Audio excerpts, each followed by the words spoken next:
ఓం శ్రీకృష్ణాయ నమః.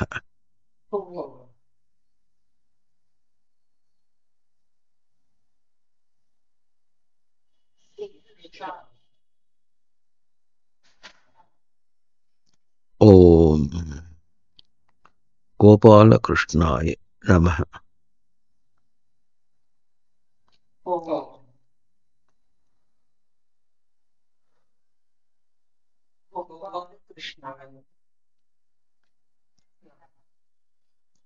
ఓం అస్మత్పదాయ నమః.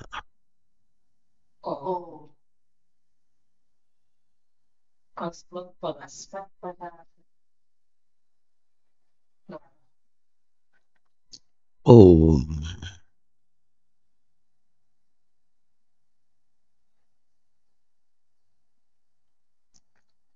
ఈశ్వరాయ నమః.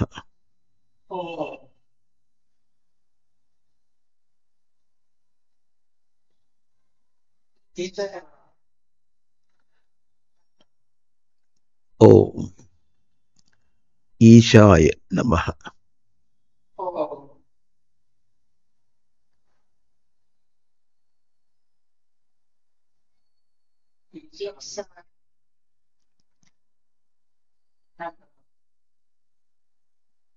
ఓం ఈశావాస్యమిదగుం సర్వం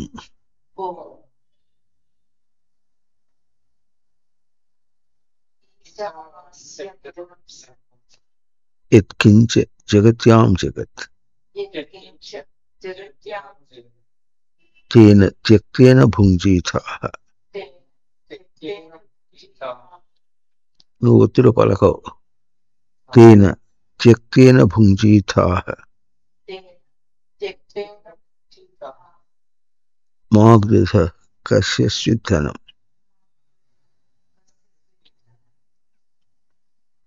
ఆ మంత్రాన్ని మననం చేస్తున్నాం. బుద్ధి యొక్క పాత్ర ఎట్లా ఉంటుందంటే, మనస్సుకి ఎప్పుడు కూడా ఊత అంటే సపోర్ట్ అనమాట. సపోర్ట్గా ఉండాలి. మనసు చాలా దెబ్బతింటూ ఉంటుంది అటు ఇటు. దానికి ఎట్లా ఉంటుందంటే, తన స్వామిని కాదనలేక ప్రవర్తించలేదు. దానికి మించి వెనకాల బయట నుంచి దానికి తాకిళ్ళు వస్తాయి. తాకిళ్ళు వస్తే ఏం చేస్తుంది, అవన్నీ ఇన్ టోటో, ఎవరు ఈ మెదడు ఏం చేస్తుంటే ఇన్ టోటో అవన్నీ కూడా అభౌతిక మనకు ట్రాన్స్ఫర్ చేసి నిజంగా నువ్వు చూసుకోబడుతుంది. ఎట్లా చూపిస్తుందంటే, అవన్నీ ఉన్నట్టుగానే వస్తున్నాయి. ఉన్నట్లుగా వచ్చి దాని దగ్గరికి వస్తే ఆ ఉన్నట్టుగా ఉన్నట్టుకి వచ్చేటప్పటికి అది ఉనికితో పోలేదు. How do I suffer, how do I answer అంటుంది ఎవరి మనసు. నేను ఎట్లా అవస్థపడాలి, నేను ఎట్లా సమాధానం చెప్పాలి, అది ఉనికి కాదు కదా.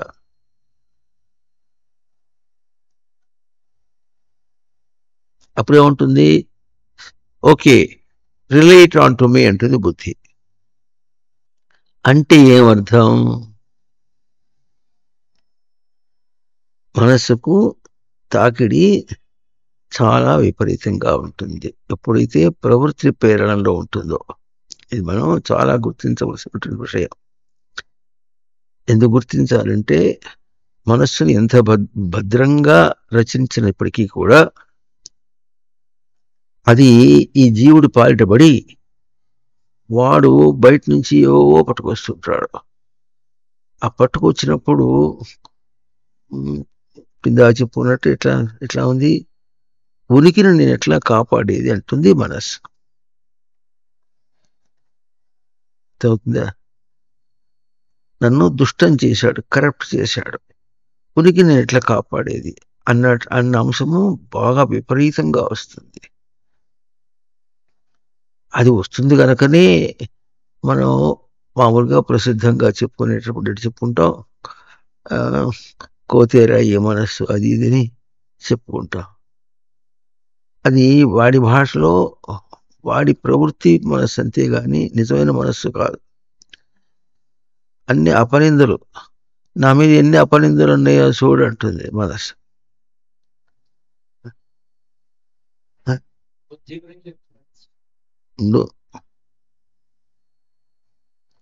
ఏముంటుంది?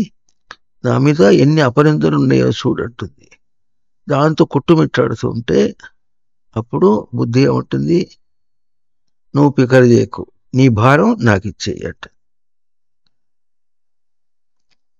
నీ భారం నాకు ఇచ్చేయమంటుంది.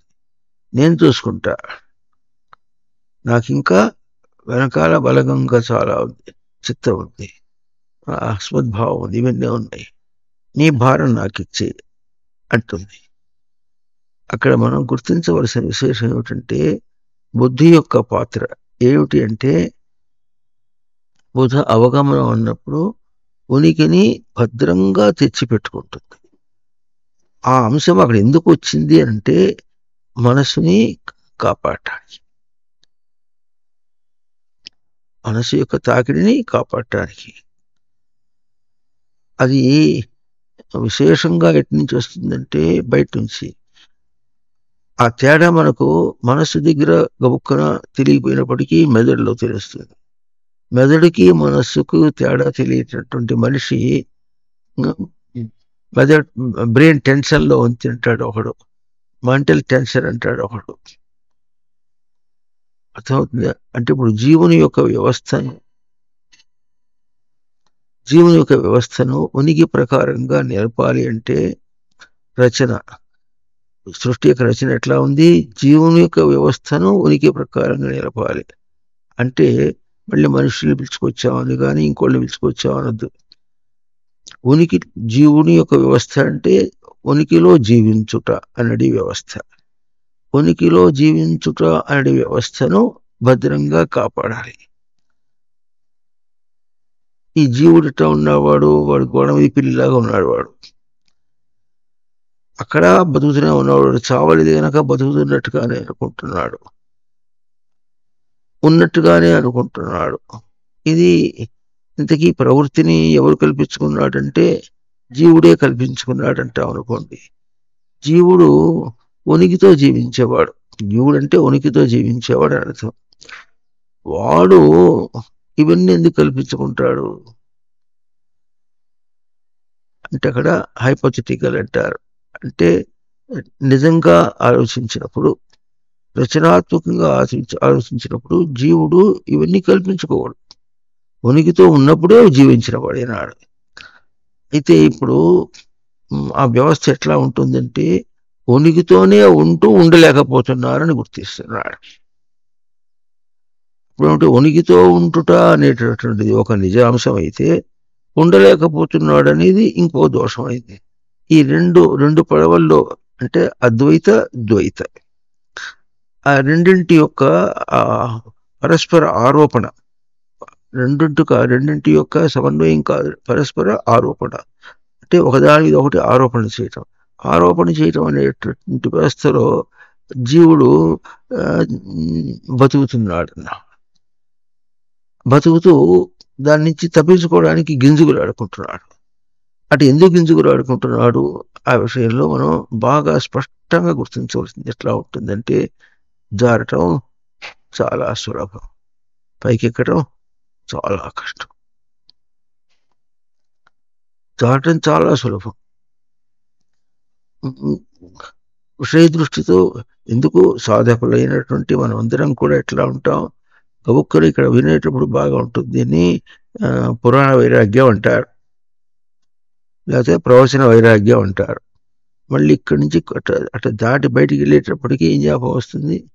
ఇంటికి వెళ్ళాలి. మనం ఇంటికి వెళుతుంటే దోవలో ఎన్ని ఉన్నాయో ఇవన్నీ లోపలికి వచ్చేటప్పటికి అప్పుడు ఈ ఉనికి, ఆ సమయంలో ఉనికిని కాపాడుకోవటం, ఈ మాటలన్నీ ఎక్కడ పోతాయి?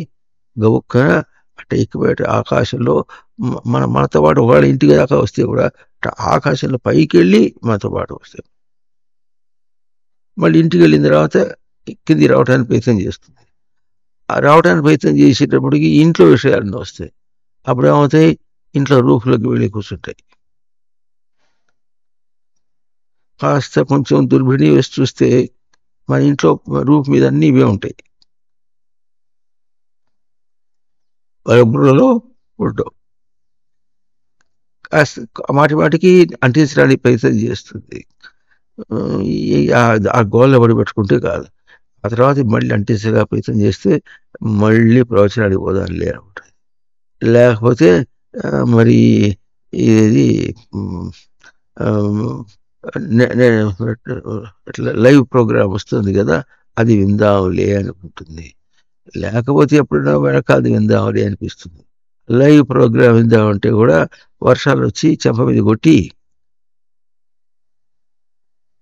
ఇలా చెప్పుకున్నాం, మనిషి ఏదైనా కాస్త అటు ఇటు పని చేస్తుంటే వీడి మీద అదిలించో, చెడు చేసో, లేకపోతే ఒకటి వీడి మీద ఒకటి వాయించో, చెంప మీద ఒకటి వాయించో, వాడిని బుద్ధి చెప్పడానికి ప్రయత్నం చేస్తుంటే, అది మనిషి ఎవరైనా ఉంటాడు, గురువు మనిషి వ్యక్తి అయితే ఎట్లా ఉంటాడు. అట్లా కాకుండా ఎవరు ప్రకృతే చేయాలనుకుంటే, పంచమహాభూతాలు చేయాలనుకుంటే అప్పుడు ఏం చేస్తుంది, ఇట్లా వర్షాలు వచ్చి ఒక్కటేస్తుంది. ఆ ఒక్కటే చేసేటప్పటికి చివరికి మన కృష్ణ జయంతి ఉత్సవాల్లోనే వచ్చి నెట్ కాస్త పోయా. నెట్ పోయేటప్పటికి లైవ్ ప్రోగ్రాం లేదు. ఏదో ఉంది కదా ఉపాయం అనుకుంటే దాన్ని కాస్త ఓడగొట్టింది. అది అందరినీ దెబ్బకొట్టబోయి అందరినీ అడి దెబ్బకొట్టింది. ఇది కాస్త వినేవాళ్ళని కూడా విననీయకుండా చేసి, సరే ఏమైనా మనకు ఉపాయం ఉంది కనుక నాకు మాటికి ముందే చెప్తుంటాడు, నువ్వు 208 కొట్టాలి, మొదటి మెట్లు కొట్టకు అని హెచ్చరిక చేస్తాడు. అట్టాగే కొట్టి దాన్ని రికార్డ్ చేసి చెప్పినట్టు ఎవరిదైనా చెప్పిన మాట వింటే మంచిదని చెప్పి వాడు చెప్పిన మాట విని 208 కొడితే అది రికార్డ్ అయితే ఎప్పుడన్నా మళ్ళీ నెట్ వచ్చినప్పుడు మళ్ళీ ఇస్తారట. అంటే సమస్యలు, ఎన్ని సమస్యలను మాట చెప్పుకోవాలంటే మనసు ఎన్ని సమస్యలు ఉన్నాయి మనకు బాగా తెలుసు. అన్ని సమస్యలనిలో ఉనికిని నిలబెట్టుకోవాలంటే అన్ని సమస్యలు ఎట్లా వస్తున్నాయి, ఏకధాటిగా వస్తున్నాయి అన్నారు. ఏకధాటి అంటే అవన్నీ ఒక చోటగా కూడి, అంటే చయనమయ్యి ఎట్లా వస్తుంది, ప్రవృత్తి రూపంలో వచ్చేసి మనస్సుని దెబ్బకొడుతుంటుంది. ఇప్పుడు క్రమం తప్పకూడదు. ఏం క్రమం తప్పకూడదు, వాడికి ఉనికి ఆధారమే ఉండాలి. వాడు ఉనికి ఆధారంగానే జీవుడు జీవించడం అంటే అంతే అర్థం. అది వాడు దాన్ని గుర్తించలేక దాన్ని పోల్చుకుంటూ అవతల దాన్ని చూసుకుంటున్నాడో, పోల్చుకోకుండా చూసుకుంటున్నాడో, అవతలదే సత్యం అంటున్నాడో. అవతలది సత్యం అన్నారంటే సత్యం అంటే ఒకటి తెలియదు, అవతలది ఒకటి కనిపిస్తోంది. అది సత్యం అంటే ఒకటి తెలియాలి, అవతలది ఒకటి సత్యం ఒకటి. అవతల దాని యందు ఈ సత్యమును ఆరోపణ చేయిస్తాడు. ఆరోపణ చేయాలట తన దగ్గర ఉండాలి కాదు. తన దగ్గర ఉన్నదాన్ని ఆరోపణ చేస్తున్నప్పటికీ కూడా ఆరోపణ చేస్తున్నాను కూడా తెలియటల్లా. ఇది వ్యవస్థ దారి పట్టమంటే. ఆరోపణ చేస్తున్నాడని కూడా తెలియకుండా ఉండేటట్టు ఇది చాలా సులభం. కానీ ఆరోపణ చేస్తున్నాడు మనం గుర్తించాలంటే అది జారేటట్టు సార్. ఒక్కసారి ఏం చేస్తాడు, పోయి ఎక్కడికో పడతాడు. మళ్ళీ అక్కడి నుంచి మనకి దాకా రావాలంటే అవునండి నేను ఎందుకు జారిపడ్డానంటాడు. జారిపడ్డవాడు నువ్వు కదా, నువ్వు చెప్పు ఎందుకు జారిపడ్డావో. పోనీ జారిపడేటప్పుడు ఎక్కడైనా కొన్ని గుర్తులు పెట్టుకొని ఆ దోవ చూసుకొని మళ్ళీ వెనక్కి పోయేటట్టుగా ఉండద్దు. జారిపట్టడం అట్లా ఉండదు. గుడ్డివాడికైనా కనిపిస్తుందేమో కానీ గుడికి అసలు కనిపించదు. అవతల దాకా పడిపోయిన తర్వాత ఇప్పుడు నేను ఎక్కడున్నాను మళ్ళీ ఎక్కడ అంటాడు, ఎక్కడ ఉన్నాను అంటాడు. మళ్ళా ఉనికిని పోల్చుకుంటాడు, ఎక్కడ ఉన్నాను అంటాడు. అక్కడ వాడికి ఎక్కడో ఉంటే ఎక్కడున్నప్పటికీ నువ్వు ఉనికిలోనే ఉన్నావురా అంతా ఎట్లా అర్థం అవుతుంది. అంటే ఇంత గడ్డు సమస్య. ఆ గడ్డు సమస్యకి ఉనికి తన క్రమంలో ఏం చేసింది, బుద్ధి అనేటటువంటి ఒక అసిస్టెన్స్ ఇచ్చింది. దాని యొక్క స్వరూపం ఎట్లాగో ఉనికిని తెచ్చిపెట్టుకోవటం అనమాట. దేనికి, ప్రయోగాన్ని తెచ్చిపెట్టుకోవటం. ప్రయోగాన్ని తెచ్చిపెట్టుకుంటుంటే మళ్ళీ ప్రయోగం మళ్ళీ తన స్థానంతో కాకుండా తను ఇంకో రూపంతో మనస్సు మన జ్ఞాని అంటే అంటే ఈ ఉనికి బుద్ధి ఏమి ఉనికిస్తుందో దాన్ని ఎరుకలో పెట్టుకుని మళ్ళీ ప్రయత్నిస్తుంది. అర్థమైందా? అది సృష్టి చేసినటువంటి ఒక అమరిక.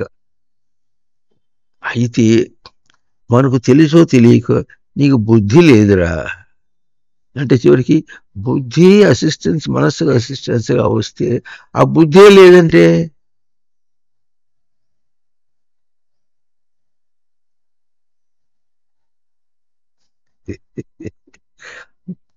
బుద్ధికే అసలు పెట్టాడు వీరొకడు.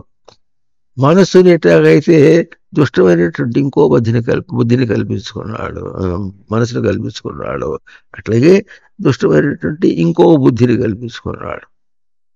వీడు దుంపదిగా ఈ జీవుడు జిల్లేడికాయ ఎట్టున్నాడు వాడు. బతకరా జీవించరా అని పంపిస్తే వాడు అన్ని పరస్పరం ఆరోపణ చేసుకుంటూ బతుకుతున్నాడు.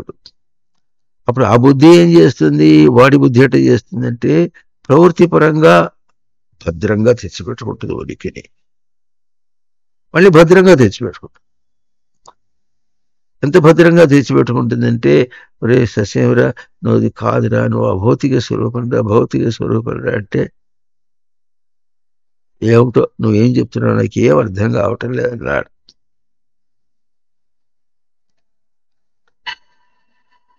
ఒకప్పుడు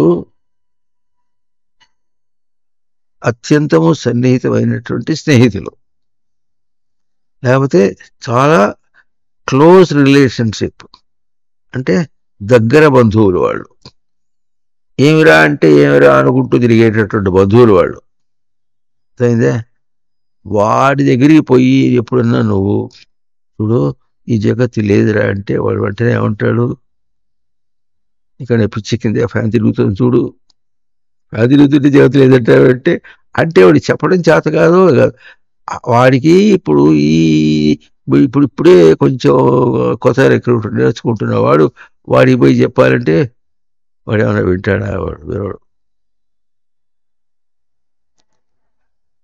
ఎట్లా ఉంటుందంటే నిన్ను వాడి వైపు గుంచడానికి వాడికి శక్తి ఉంటుంది, కానీ వాడిని మళ్ళీ నీ వైపు తీసుకురావడానికి మళ్ళీ శక్తి రాదు. కూడా పతనమే. అంటే మనస్సు ఎట్లాంటి దుష్టమునందు ప్రయోగం అయిందో బుద్ధి కూడా అవుతుంది. దానిలో మళ్ళీ ఒకసారి చెప్పుకుంటాం ఎట్లా అవుతుందంటే ఆ పతనమైనటువంటి బుద్ధి నిజమైన బుద్ధిలాగానే ఉంటుంది. ఇదివరకు చాలా చెప్పుకున్నాం. తనకు ఉనికి స్వరూపం నిజ స్వరూపం అని చెప్పుకుంటూ వచ్చుంటున్నాం. నిజస్వరూపమైన తాను విషయాల్లో తిరుగుతున్నప్పుడు విషయమే నేను అనుకుంటున్నటువంటి వాడు ఎట్టుంటాడంటే నేనుకి ఎంత విలువ ఇవ్వాలో అంత విలువ ఇస్తాడు. దానికి విషయంలో గుర్తించేటటువంటి స్వరూపానికి అంత విలువ ఇచ్చి ఎంత విలువ ఇస్తాడు. ఇప్పుడు అది శాశ్వతం, ఇప్పుడు ఇరవై శాశ్వతం అంటాడు. అది శాశ్వతం కాదని నెత్తి మీద కూర్చునే ఉంటుంది, కొట్టినా అంతే, అంతకంటే ఏం చేస్తాడు.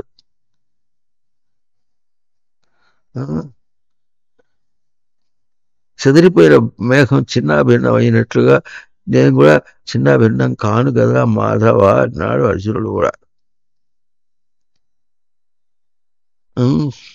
అటు ముక్తిని పొందలేక ఇటు లోకాన్ని పొందలేక వాడి జీవులది. ఇప్పుడు ఏదో ఒకటి పట్టుకుని ఉంటే బాగుంటుంది, పట్టుకుని బాగదు, లేకపోతే ఊరికి తోచద్దు.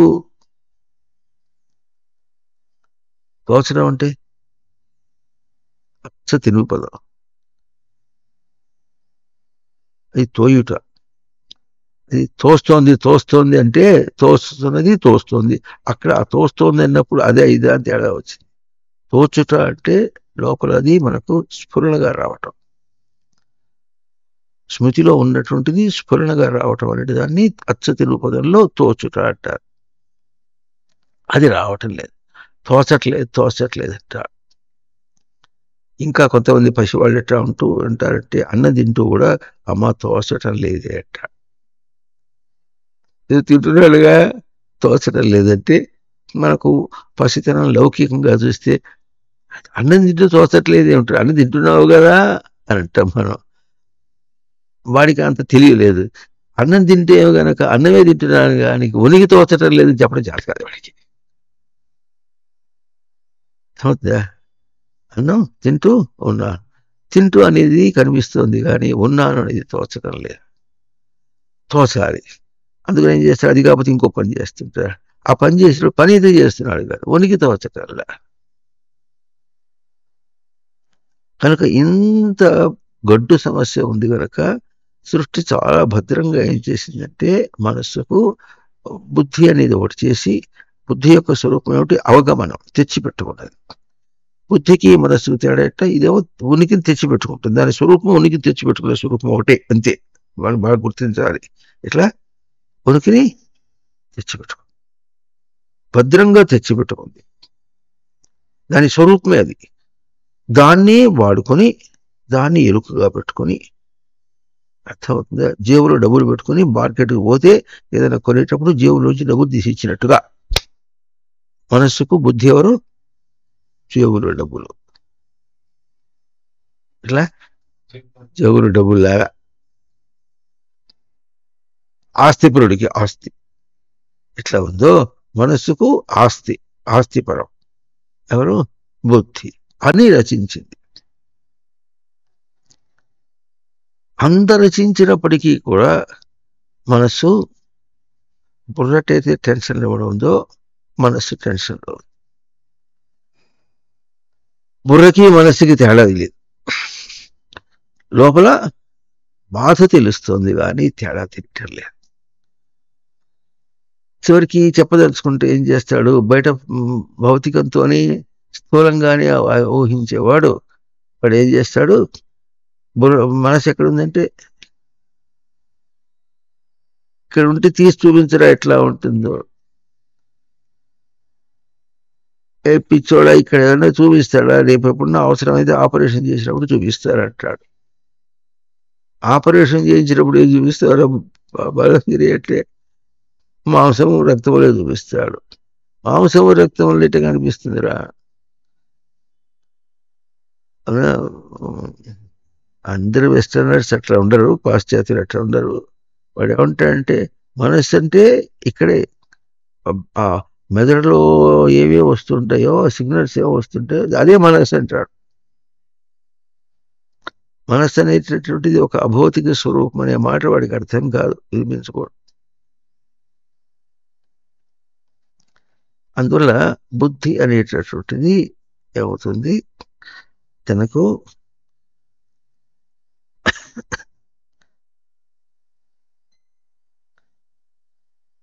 బుద్ధి అనేటటువంటి తనకు చేయూతగా ఆధారంగా ఉన్నప్పటికీ కూడా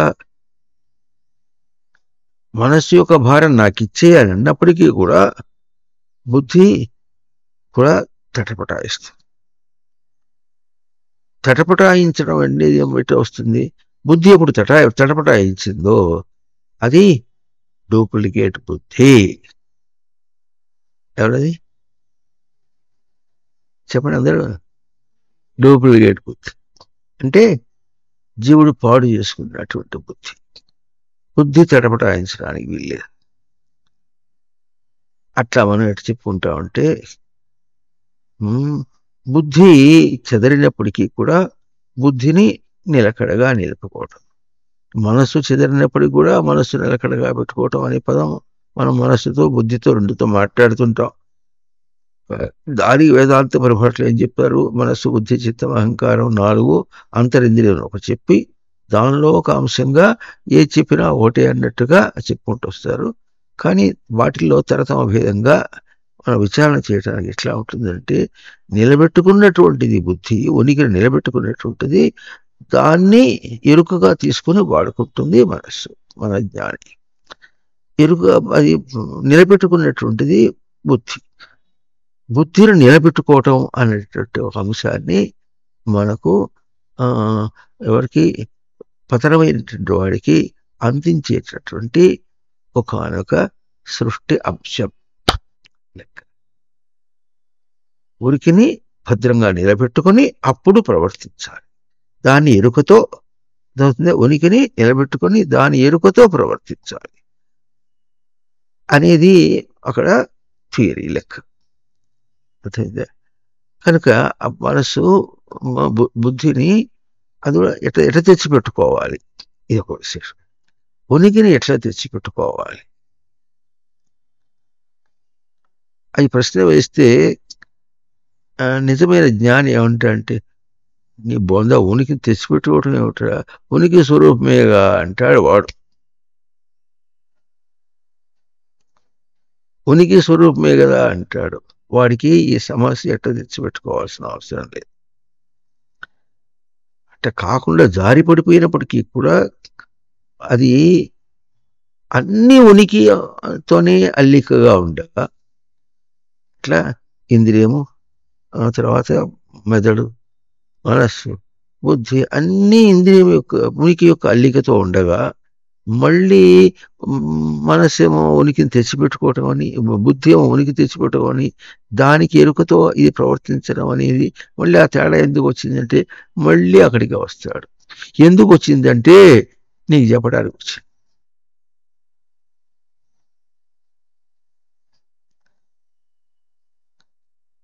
అర్థం కాని వాడికి చెప్పడానికి వచ్చింది. అటు ఇటు అనకు. ఇందాక అన్నీ ఉనికి అన్నావుగా అంటే అది అర్థమైంది. అది అర్థమైతే ఎంత అక్కర్లేదు. అది అర్థం కావదు. ఇది ఇప్పుడు ఏం చేస్తాడు, ఇందాక ఎట్లా అన్నావు ఇప్పుడు ఎట్లా అన్నావు.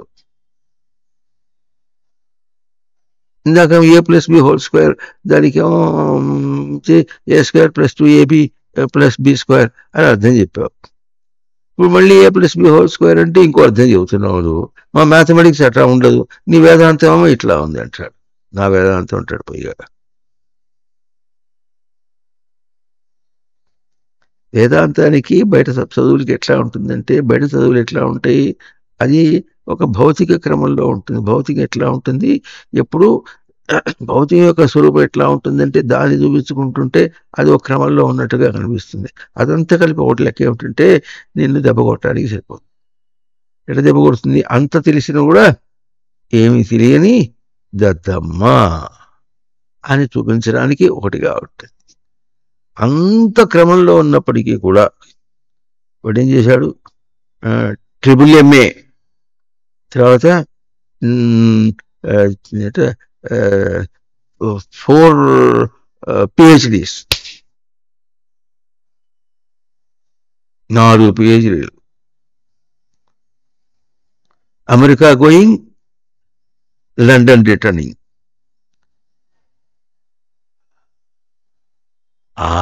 అన్నాడేపటికీ ఇక్కడ వాడు సంకరాకి పోయినాడు. అంత గొప్పతనం కూడా ఏం చేస్తుంది, గురుదేవులు ఎంత గొప్పవాడైనాడో అధ్యాత్మ విద్యలో.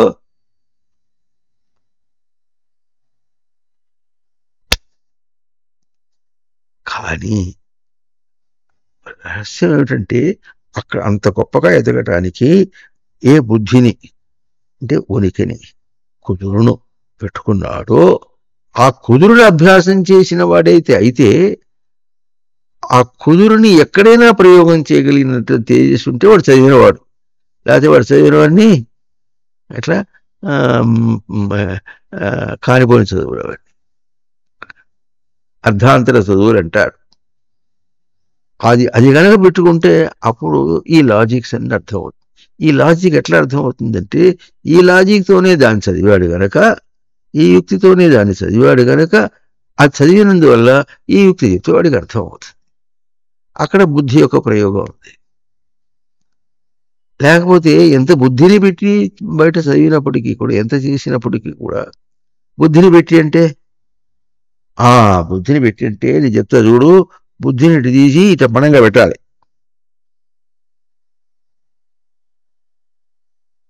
బుద్ధిని తీసి పణంగా కాదు పెట్టమంటే. బుద్ధిని పెట్టి అంటే ఉనికి యొక్క స్వరూపం, ఉనికి యొక్క కుదురు యొక్క స్వరూపాన్ని, ఉనికి ఎట్లా భద్రంగా కుదురుగా ఎట్లా ఉంటుందో ఆ కుదురుగా తాను ఉండుట, కుదురులోనే ఉండుట, కుదురు కంటే అన్యంగా ఉండకపోవటం, అది బుద్ధి యొక్క స్వరూపం. నేను MA కాదు, MA కాదు, ఇదేం కాదు, అదంతా ఏం లేదు. నేను అందుకనే ఈ మధ్య ఒక పదం కొత్తగా బుద్ధితో పోల్చి మాట చెప్పుకుంటున్నాం. బడిలో చేరిన తర్వాత పిల్లలందరూ 10వ తరగతి అయిన తర్వాత ఇంకా చదువు అయిన తర్వాత ఈ లోపల వాడు ఏం చేశాడంటే ఆ పాఠాలు చదివాడా బుద్ధికి సేద్యం చేశాడు.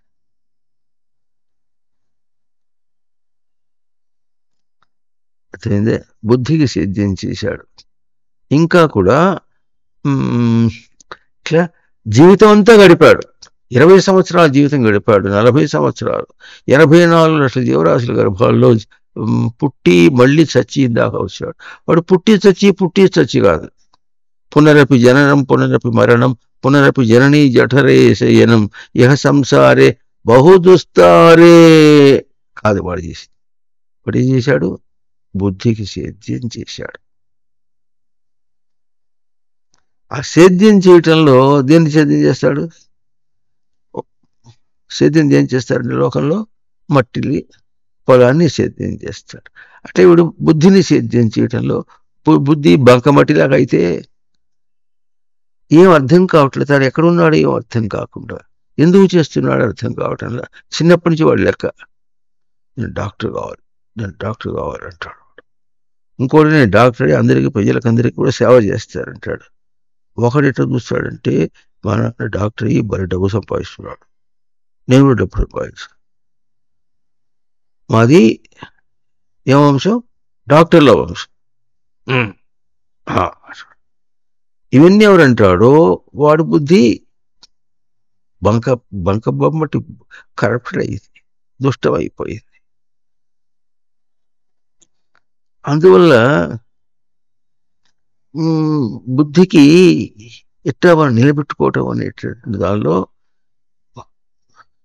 సృష్టి ఒక నిజభావంతో, అంటే బుద్ధిని ఉనికి అల్లుకున్నది. అంటే అమీబా దగ్గర నుంచి కూడా ఉనికిని అల్లుకుంటే బుద్ధిని సేద్యం చేసి ఇక్కడికి వచ్చాడు. ఆ మాట ఎటు తెలుస్తుంది? బుద్ధిని భద్రంగా తెచ్చిపెట్టుకోవటం అంటే, ఉనికిని భద్రంగా తెచ్చిపెట్టుకోవటం అనేది ఎట్లా ఉంటుంది అంటే, గతంలో ఏం జరిగిందో ఒకసారి చూడు, తన బుద్ధి సేద్యం ఎట్లా అయిందో చూడాలి. ఎట్లా ఉంటుంది? ఇప్పుడు తనకు ఏది తన గురించిన అవగాహన లోకంలో ఎట్లా ఉంటుంది? చదువుకున్న వాళ్ళు బాధ్యతగా ఉంటారు, బతికిన వాడు బాధ్యతగా బతుకుతాడు, దాని విలువ తెలిసి బతుకుతాడు. బతికి విర్రవీయాడు అనుకోండి, అక్కడ తన ఉనికిని తాను పెట్టుకోలేకపోయినాడు. ఎందుకు పెట్టుకోలేకపోయినాడంటే విర్రవీగేటప్పటికీ తాను తనపై ఒళ్ళుపై తెలియకుండా ప్రవర్తిస్తుంటాడు. కనుక బుద్ధి అంటే ఉనికిని తెచ్చిపెట్టుకొని అన్నప్పుడు ఎట్లా ఉంటుంది అంటే, దానికి చెప్పకుండా సూటిగా చెప్పకుండా కూడా సరిగానే చెప్పడం లోకంలో ఎట్లా ఉంటుందంటే, చదువుకున్నవాడివిరా బుద్ధిగా ఉండాలిరా, చదువుకున్నవాడివిరా బుద్ధిగా ఉండాలి. చదువుకున్నవాడి కంటే చాకరాడు మేలని అన్నట్టుగా అనిపించుకుంటే ఎట్లా అవుతావురా? చదువుకున్నవాడివిరా బుద్ధిగా ఉండవురా, బతికిన వాడివిరా బుద్ధిగా ఉండాలిరా. అంటే బతికిన వాడైతే బతుకుని అభ్యాసం చేశాడు. బతకడం అంటే దీంతో బతకాలి, ఉనికితో బతుకుతాడు. పోయేదాంతో ఎట్ట బతుకుతాడు? పోయే విషయాలతో పోయే దేహాలతో ఎట్ట బతుకుతాడు? బతకడు. ఆ మాట అంత విచారణ చేసి ఇంత ఎవడు చూసుకుంటాడో వాడు ఉనికిని తెచ్చిపెట్టుకున్నటువంటి బుద్ధిమంతుడు. స బుద్ధిమాన్ మనుష్యేషు సయుక్త కృష్ణ కర్మకృత. శ్లోకం ఎట్లా?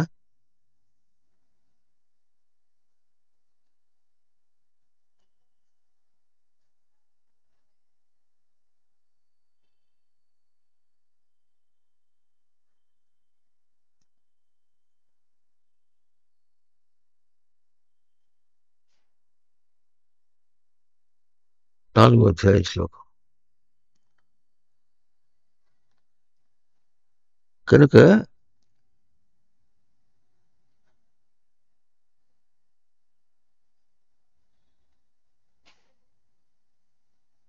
ఈశావాస్యం చెబుతున్నావు అని ఈశావాస్యం పుస్తకం పెట్టా.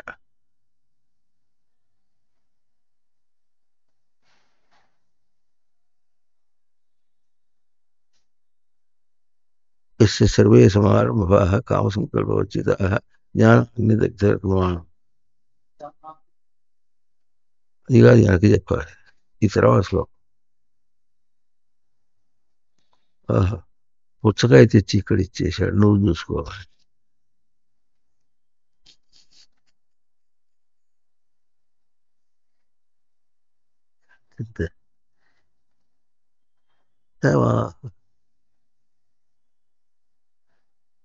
అభిర్నాశపద్యతే గతసంగస్య.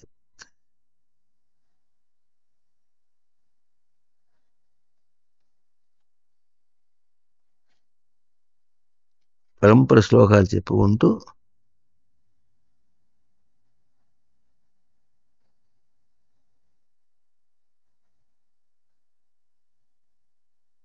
యస్య సర్వే సమారంభాః కామసంకల్పవర్జితాః. దానిపై శ్లోకం. కర్మణ్యకర్మ యః పశ్యేత్ అకర్మణి చ కర్మ యః స బుద్ధిమాన్ మనుష్యేషు స యుక్తః కృష్ణ కర్మ. కర్మణి అకర్మ యః పశ్యేత్. ఇంతవరకు చదువుకున్నవాడు, వాడి దృష్టి ఎక్కడుంది? కుదురుగా ఉండాలి. వాడు ఆ పని చేసిన వాడు కాదు. కర్మణి అకర్మ యః పశ్యేత్ అకర్మణి చ కర్మ యః. వాడికి బాగా ఏమర్థం అవుతుంది? లోకంలో కూడా చదువుకున్నవాడు తెలివిని ఉపయోగించుకుంటూ, బుద్ధిని ఉపయోగించుకుంటూ చదువుకున్నవాడు ఎట్లా ఉంటాడు? వాడు చదివేస్తాడు, మార్కులు రావాల్సిందే, వాడు చూసుకోవాల్సిన అవసరం ఏం లేదు. మార్కులు వెతుక్కుంటూ తనే వస్తాయి, విజయం వెతుక్కుంటూ తనే వస్తుంది. దానికోసం తనబోయేది ఏమిటి అన్నంత విధంగా అతని తీరే వేరుగా ఉంటుంది. లోకంలో చదువుకునే పిల్లల్లో కూడాను సామాన్యుడికిను ర్యాంక్ స్టూడెంట్ ఉంటాడు. అయితే ఆ ర్యాంక్ స్టూడెంట్లో కూడా మనకు తెలిసిన వాడు ఉన్నాడు. వాడు పిచ్చి అల్లరి చేసేవాడట. ఆ ప్రొఫెసర్ దగ్గరికి పోయి, అయ్యా ఇంత అల్లరి చేస్తున్నాడండి, చాలా అల్లరి చేస్తున్నాడండి అని చెప్తే, ఎట్లా దండించాలంటే అతను ర్యాంక్ స్టూడెంట్ అంటాడు. అది ఎట్లా ఒక విపరీతం. కానీ వాడి కూతురు వేరుగా ఉంటుంది. ర్యాంక్ స్టూడెంట్ యొక్క కూతురు వేరుగా ఉంటుంది. చదువు కానీ పెట్టుకోవడం కానీ నిలబెట్టుకోవడం కానీ కూతురు వేరుగా ఉంటుంది. మనిషిలో తేడా తెలిసిపోతుంది. అక్కడ ఉంది ఉనికిని తెచ్చిపెట్టుకోవడం అంటే బుద్ధిని తెచ్చిపెట్టుకోవడం అంటే అర్థం. ఎట్లా తెలుస్తుంది? ఎక్కడ తెలుస్తుంది? అంతటా తెలుస్తుంది. అందుకే సవాల్ ఎక్కడ ఉంటుందంటే విషయంలో కర్మ అకర్మ, కర్మ బుద్ధి, క్రియ బుద్ధి. ఈ కర్మ అనే పదాన్ని బాగా చెప్తుంది వేదాంతం. ఎందుకు చెప్తుందంటే కర్మ అంటే క్రియ కూడా కర్మలాగా చేయాల్సిందే కనుక. కర్మ అంటే ఉనికిని నిలబెట్టుకోవటం అన్నట్టుగా. ఉనికిని నిలబెట్టుకున్న కర్మయే కర్మ. కర్మణో హి బోద్ధవ్యం బోద్ధవ్యం చ వికర్మణ అకర్మణస్య బోద్ధవ్యం గహనా కర్మణో గతి. కర్మ అంటే ఒకటి తెలియాలి, కాని కర్మ అంటే ఎట్లా ఉంటుంది తెలియాలి. అంటే అదేమిటి? ఉనికి తెచ్చిపెట్టుకోవటం అంటే ఏమిటి తెలియాలి, తెచ్చిపెట్టుకోకపోవడం అంటే కూడా ఏమిటి తెలియాలి.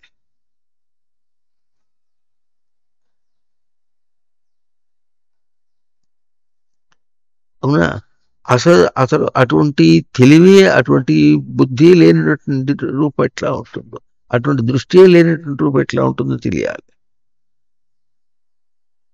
కర్మను తెచ్చిపెట్టుకోవటం అంటే గహన కర్మణో గతి, కర్మ యొక్క గతి.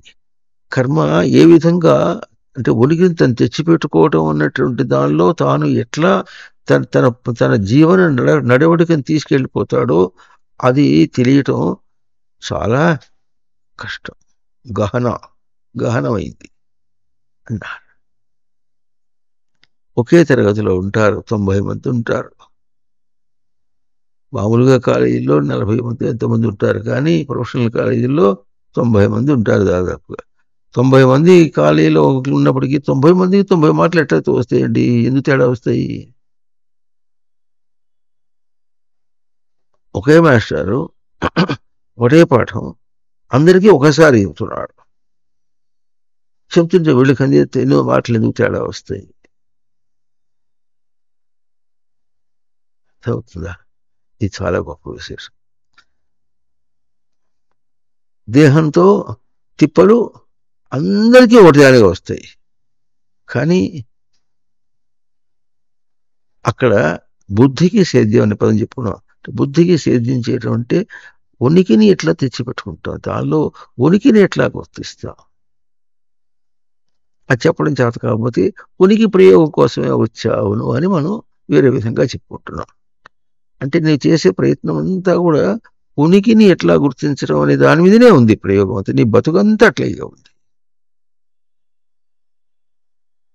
ఇప్పుడు ఇక్కడ అక్కడ అని చెప్పేది కాదు, బ్రతుకంతా అట్లాగే ఉంది. ఏ ఇంద్రియాన్ని ప్రయోగం చేసినా అట్లాగే.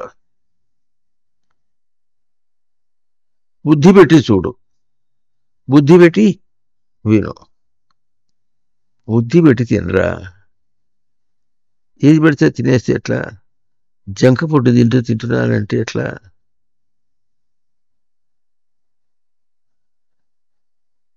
పెంట మీద నాకు ఎట్లా ఉంటుంది?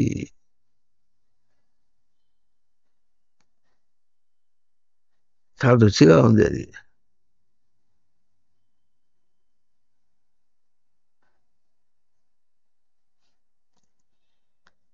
మనకు మన రికార్డుల్లో మురళి వాయించిన ఉన్నాడు దత్తాత్రేయ. వాళ్ళు అంతా ఈ మ్యూజిక్ ట్రూప్ కదా, పోతుంటారు, ఎవరిలో పిలిపిస్తుంటారు. బయట విదేశాల్లో వాళ్ళు తెలుగు వాళ్ళే వినిపిస్తుంటారు. పోతారు, వాళ్ళు వస్తూ ఉంటారు. వచ్చినప్పుడు ఒకసారి అట్లా వెళ్ళినప్పుడు ఏమవుతుంది, వాడి తిండి సమస్య పోవడం అయితే పోయినారు, తిండి సమస్య. అక్కడ పోయినప్పుడు ఒకసారి హోటల్ పోయినారు వాడు. హోటల్ అంటే అసలు ఫారిన్ కంట్రీకి పోతే దిగితే కాలుతో ముట్టుకోవాలన్నా కూడా అదంతా మాంసమయం. ఈ ట్యాంకులో నీళ్ళు చెప్పు, ఇంకేం చెప్తాం. ట్యాంకులో నీళ్ళు నోట పోసుకోవాలన్నా కష్టంగానే ఉంటుంది. ఏ హోటల్ పోతే ఉంటుంది. హోటల్కి పోయినారట. మరి ఈయన బ్రాహ్మణుడే, ఇంకోతను కూడా బ్రాహ్మణుడే. హోటల్ పోయిన తర్వాత ఏం చేస్తారు, వాళ్ళు ఏదో చూపిస్తారు. అది తెప్పించుకొని తిన్నట్ట. అది తిన్న తర్వాత అది పంది మాంసం తెలిసింది.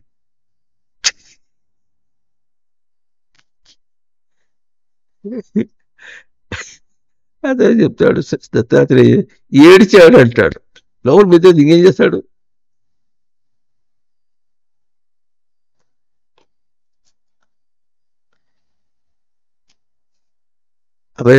దాకా పోకలే. వీడికి మొట్టమొదటి మాట బాంబే పోయినప్పుడు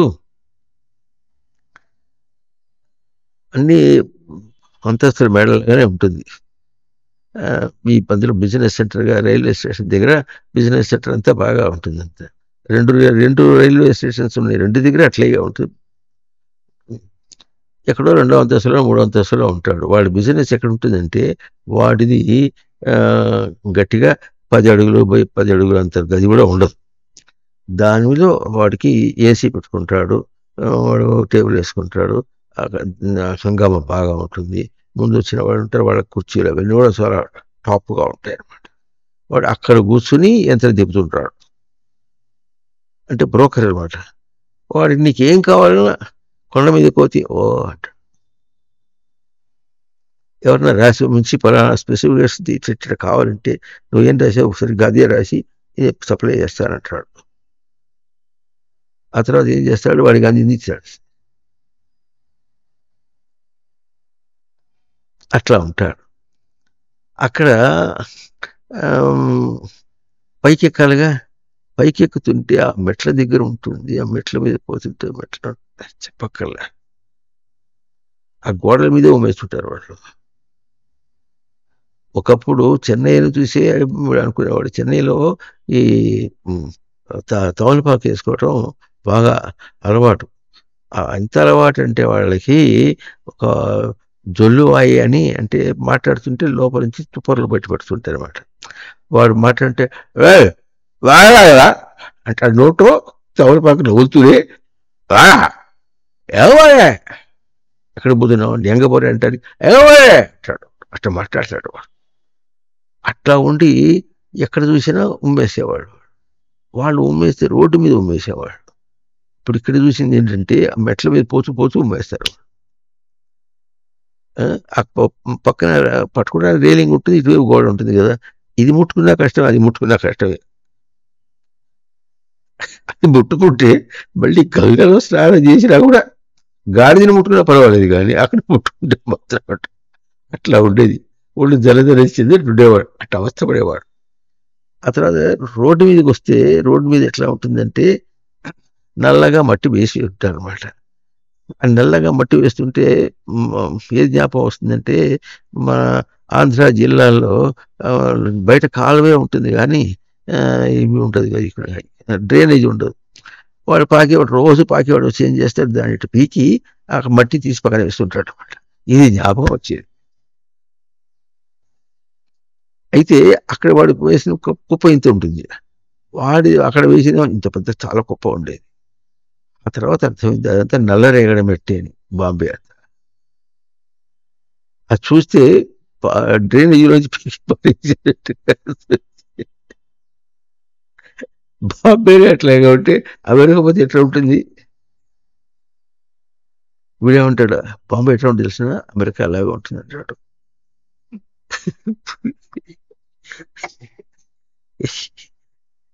ఇటువంటి బుద్ధి తెచ్చుకోడు వాడు, ఉనికిని తెచ్చి పెట్టుకోలేడు. బుద్ధి ఉండదు వాడికి, బుద్ధి లేదంటే అర్థం అది ఉనికిని తెచ్చిపెట్టుకోలేదని. అంటే ఉండటం అంటే ఏమిటో అర్థం కాలే, కుదురంటే ఏమిటో అర్థం కాలే. పోవాల్సి వచ్చినది చెంపలేసుకున్నాడు అప్పుడు, బాంబేకి పోవాల్సి వచ్చినప్పుడు. ఆ తర్వాత ఇదంతా ఈ సెంటర్లో దాని పేరు ఏదో అంటారు మర్చిపోయాడు. ఇంకా అవతలగా కొంచెం ఉన్నప్పుడు అక్కడ రెసిడెన్షియల్ క్వార్టర్స్ అవి ఉంటుంటాయి, అక్కడ అంతగా ఉండదు. మళ్ళా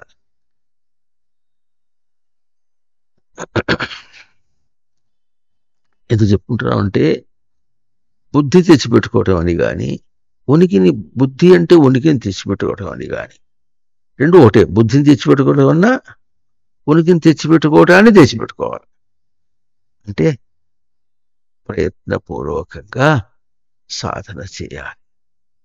ప్రయత్నాత్ యతమానస్తు యోగి సంశుద్ధ కిల్బిష అనేక జన్మ సంసిద్ధ తతో యాతి పరాం గతి. ప్రయత్నాత్ యతమాన, ప్రయత్నం అన్నా మళ్ళీ యతమాన ఇంకోటి. ప్రయత్నపూర్వకంగా యతమాన, ప్రయత్నపూర్వకంగా ప్రయత్నం చేశాడు. యోగి సంశుద్ధ కిల్బిష, కిల్బిషమును శుద్ధం చేసుకోవడం. కిల్బిషము శుద్ధం చేసుకోవడం ఎట్లా ఉంటుందంటే, అన్నం వండుకున్నాం, దానిలోంతా తినేసాం, తినేసిన గిన్నెట కనిపిస్తుంది, అది తోముకుంటే కానీ మళ్ళీ ఇంకోటి దాంతో ఏం చేసేటట్లేదు. దానిలో తిన్నప్పుడు ఏమో అంత బాగానే ఉంది, ఆ గిన్నెట ఉంది, అది మనకు కావాల్సింది. ఎంత తిరిగినప్పటికీ కూడా తిరిగిందంతా కూడా శుద్ధి చేసుకోవాల్సినటువంటి స్వరూపం. తిరిగిందంతా అనుభవించినప్పటికి కూడా తనకు ఉనికి అంతటా. ఇక్కడికి గిన్నె మళ్ళీ శుద్ధి చేసుకుంటే కానీ మనకు ఎట్లా కావాల్సింది అందట్లేదో, అట్లాగే చేసే ప్రయత్నం ప్రతి చోట కూడా తను తాను శుద్ధి చేసుకోవాలి. ఎట్లా శుద్ధి చేసుకోవాలి అంటే దానికి మంచి లాజిక్, యుక్తి ఏమిటి అక్కడంటే, మనం తిరుగాడుతున్నామంటే ఇందా చెప్పినట్టు బుద్ధికి సేద్యం చేస్తున్నాం. బుద్ధికి సేద్యం చేయడం అంటే సేద్యం చేసి బుద్ధిని తీసుకుంటున్నా. అంటే ఉనికిని గుర్తించుకోవటం అంటే తెచ్చిపెట్టుకోవటం అంటే ఏమిటో చేస్తున్నా. ఈ మాట మనం మర్చిపోకూడదు. బుద్ధి అంటే ఉనికిని చెప్పండి, ఉనికిని తెచ్చిపెట్టుకోవడం, భద్రంగా తెచ్చిపెట్టుకోవడం. ఇది కూడా పదమునకు అర్థం తెలియదు అనుకోండి, మనం పదము ఎంత వాడినా తిట్టడానికి పనికి వస్తుంది అంతే. నీకు బుద్ధి లేదురా అని తిట్టడం, అప్పుడు వాడికి కోపం వస్తుంది. తిట్టిన వాడికి బుద్ధి అంటే తెలియదు, తిన్నవాడికి కూడా బుద్ధి అంటే తెలియదు. ఇది చాలా అపచారం మనం చేసింది. ఉనికిని తెచ్చిపెట్టుకోవడం అనేటటువంటిది కృషిలో అంటే సేద్యంలో, ప్రయత్నంలో తెలిస్తే అప్పుడు బుద్ధిని తెలిసినవాడు. అర్థమైందా? నృణాతి సర్వం స్వవశమితి నరః తస్య భావః నారం తదైనం నారాయణ. ఏదైనా ఒకటి ఉంటే తను దాని వశం కాకుండా తాను తన వశంలో ఉండడం అనేటటువంటి దర్శనం చేస్తే నారాయణను దర్శనం చేశాడు. అంతదాకా నీకు నారాయణుడు ఎదురుగుండా కనిపించినా నీకు కనిపించడు. ధ్రువుడు ఏడిచినట్టు ఏడవాలి. ధ్రువుడికి విష్ణు ప్రత్యక్షం అయితే ఏమి చేశాడు? రాజ్యం నాకు కావాలని ఏడిచాడు. తర్వాత ఏడిచాడు, విష్ణువు ప్రత్యక్షం అయితే పిచ్చిని కోరాను నేను. కథలన్నీ ఎందుకున్నాయి? మనకు బుద్ధి రావటం. బుద్ధి రావటం అంటే రమ్మను, నేనేమన్నా వద్దనా? బుద్ధి రాలేదంటే రమ్మను. వస్తుంది, ఏం చేస్తాడు? నేను తినే గడ్డి దానికి కూడా పెడతాడు. వస్తే ఎవరికి? బుద్ధికి. రమ్మను, అది కూడా ఒక గెస్ట్, అతిథి. అతిథి వస్తే ఏం చేస్తాడు? ముందు కాఫీ ఇస్తాడా? బుద్ధి కూడా కాఫీ ఇస్తా. అట్లా మాట్లాడేవాడికి ఏమర్థం అవుతుంది? ఆ వాక్యంలో అర్థం ఏమిటంటే, ఏదైతే నిర్వచనం చేసి మనకు చెప్తుందో అది తెలుసుకుంటే ఆ అర్థము ఇప్పుడు నృణాతి సర్వం స్వవశమిది నరః అనుకుంటే అన్నిటినీ తన వశంలో తీసుకోవటం, దాని యొక్క స్థిరత్వం తదైనం అనే మాట వచ్చి నారాయణ వచ్చింది. అన్నిటిని నా గుప్పెట్లు పెట్టలేదు అంటాడు ఒకడు. నృణాతి సర్వం స్వవశమిది అంటే నా గుప్పెట్లో పెట్టుకుంటా. యక్షి దాస్య మోదిష్య.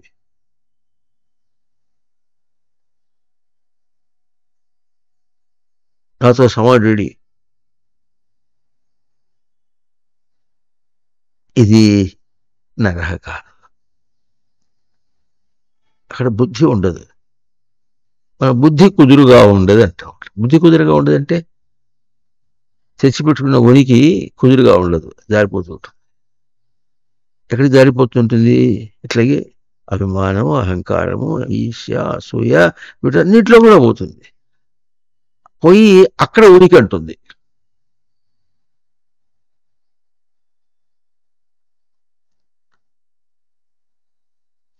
ఒకసారి ఇంద్రుడు శాపం తిని పందేయి మురుకొండలో పడుకున్నాడు. వాళ్ళేమో ఎక్కడికో పోతాయని పోయినాడు. అక్కడ పని తిని అటే పోయినారు. అక్కడ దేవతలందరేమో ఈయన రాలేదబ్బా, ఎక్కడ అని అంతా వెతికేటప్పటికి మొత్తానికి ఇంద్రుడు కనిపించారు వాళ్ళకి. ఆ పంది దగ్గరికి పోయి, ఇంద్రా నీవు ఇంద్రుడు అయ్యా, నీకు నీ సింహాసనం పిలుస్తుంది రా అని వాళ్ళు ప్రాధేయపడ్డారు. నేను నా పెళ్ళ నా కోరలు ఉన్నంత వరకు నాకు ఇంద్ర పదవి అక్కర్లేదు పోమన్నాడు.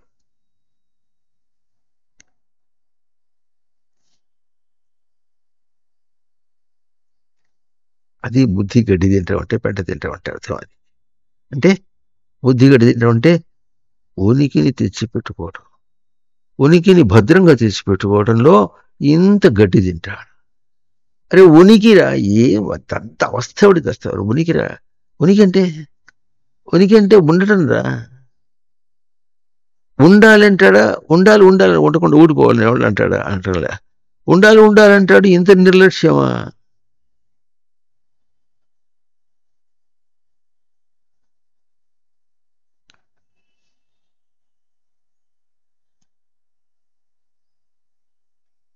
ఇంత నిర్లక్ష్యమా? మరి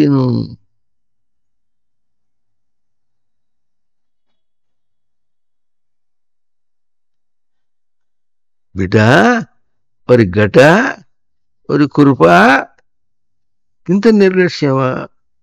దేని మీద నిర్లక్ష్యం చేస్తున్నావు? పైగా ఉంటాడు, పోతే పోయిందిలే, బతుకుంటే భరోసాకు తినచ్చు అంటాడు. అంటే ఇప్పుడు వీడి లాజిక్ ఏమి, యుక్తి ఏమి? బతికుంటే భరోసాకు తినచ్చు, ఏదైనా తినచ్చు, బతికుంటే చాలు. బతికి ఉండటం మీద తెలుసుకున్నటువంటి వాడు ఆ బతికి ఎట్లా ఉండాలి భరోసాకు తినడానికే.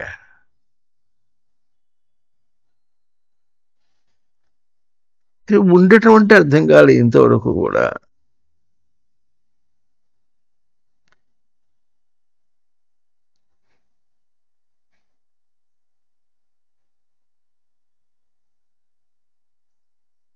ఆదివారాలు వస్తే దాన్ని ఏమంటారు, వీకెండ్ ప్రోగ్రామ్. తోచపోతే ఏం చేస్తాడు? అది కూడా ఒక సామెత ఉంది, తోచనమాట తోడుకోడలు పుట్టింటికి పోయిందట. అది తోచనమ్మ ఆడబిడ్డ అత్తగారింటికి పోయిందట. అది తోచనమ్మ సినిమాకు పోయిందట. అది తోచనమ్మ చీట్ల బ్యాకాటానికి పోయిందట. చీట్ల బ్యాకాటానికి పోయిందట. అది తోచనమ్మ వ్యభిచారానికి పోయిందట. అది తోచనమ్మ ఏం చేస్తుంది, రోడ్ల ముడిపడి తిరగడానికి పోయింది.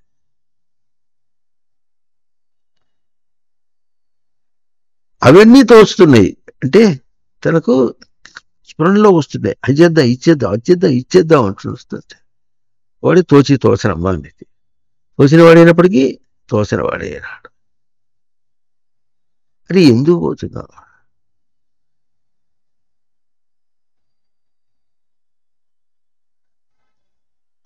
మన పాఠం చూసారా ఎట్లాగూ, రాసకార్యమదేటంచు దేశమెల్ల పర్యటించే వహ ప్రాపణే. ఇట్లా వాహనము వధింపగా హాయని ప్రాణంబు విడిచే. తోచనమయమవుతుంది, రాసకార్యం అదే అనుకుంటూ పోతూ ఉంటుంది. అది చూడాలంటే, చోద్యం చూడాలంటే చక్కగా కుక్క పరిగెత్తుంటే చూడండి, బాగా తెలుస్తుంది. కుక్క పరిగెత్తుంటే మన కుక్క బుద్ధి మనకు అర్థమైతే అప్పుడు మనకు తెలుస్తుంది. ఏదో కుక్క చూసేది అయిపోతుంది. అట్లా అన్నిటిని ఆక్షేపణ చేయకూడదు. ఆక్షేపణ కాదురా, బుద్ధి తీసుకోరా. అది ఎట్లా పోతుంది, నాలుగ చాచి చొంగ కారుతూ ఉంటే చకచక పరిగెత్తుంది. అది ఎక్కడో రాసకార్యం మునిగిపోతుంది, తను పోతే అది ఏదో అయిపోయింది చెప్పినట్టుగా అన్నట్టుగా పరిగెత్తుంది. రాసకార్యమదేటంచు దేశమల్లా పర్యటించి. ఇది చెప్పినప్పుడు మాకేం జ్ఞాపకం వస్తుందంటే, మోరుగుల్లో రచ్చబండది జ్ఞాపకం వస్తుంది. ఒకసారి ఒక పరిగెత్తినప్పుడు చూసి దాన్ని అర్థం చేసుకుని, పరిగెత్తునే ఉంది, వెనకాంచి బండి వచ్చేసి దాన్ని గుద్దేసి. అది దాని లెక్కలో. మన లెక్కట ఉందంటే, రాసకార్యం అదేటంచు దేశం వల్ల ఇచ్చిన అవకాశం అంతా కూడా అదే రాసకార్యం అన్నట్టుగా, అంతకంటే ఇంకేం లేదు పరిగెత్తు ఉంటే వహ ప్రాపణి అని. అది కూడా మన పాటల్లో ఈ ధాతువులు ఇచ్చిన చోటల్లో అక్కడ ఆ అర్థం కాదు, ఈ అర్థంలో ఎట్లా వస్తుందో చూసుకోమని ఒక సూచన. అది ప్రాపణి అంటే అట్లా ప్రయత్నం చేస్తూ ఉంటే నువ్వు ఏం పొందావో అదే వాహనం నేను గుద్దిపోవటానికి.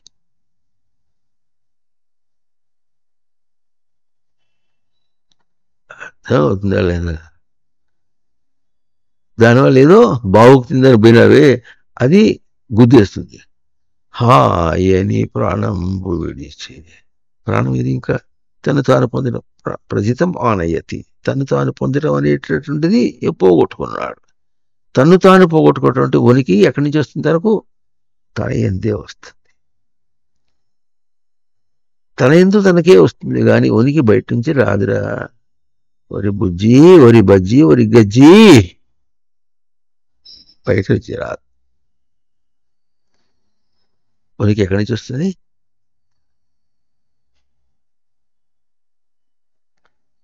తనకు తన దగ్గర నుంచే వస్తుంది అని తెలుసుకున్నవాడు వాడు. ఎస్య సర్వే సమారంభ కర్మణ్య కర్మయ పశ్చి. తను ఏం చేస్తున్నప్పటికీ ఉనికి తన దగ్గర నుంచే వస్తుంది. దాని రుచి చూస్తుంటే ఎట్లా ఉంటుంది?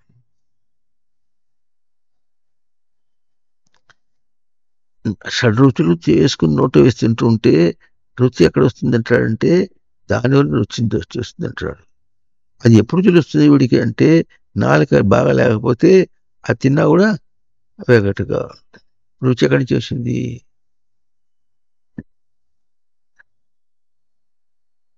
ముందు దీప్తి కావాలి.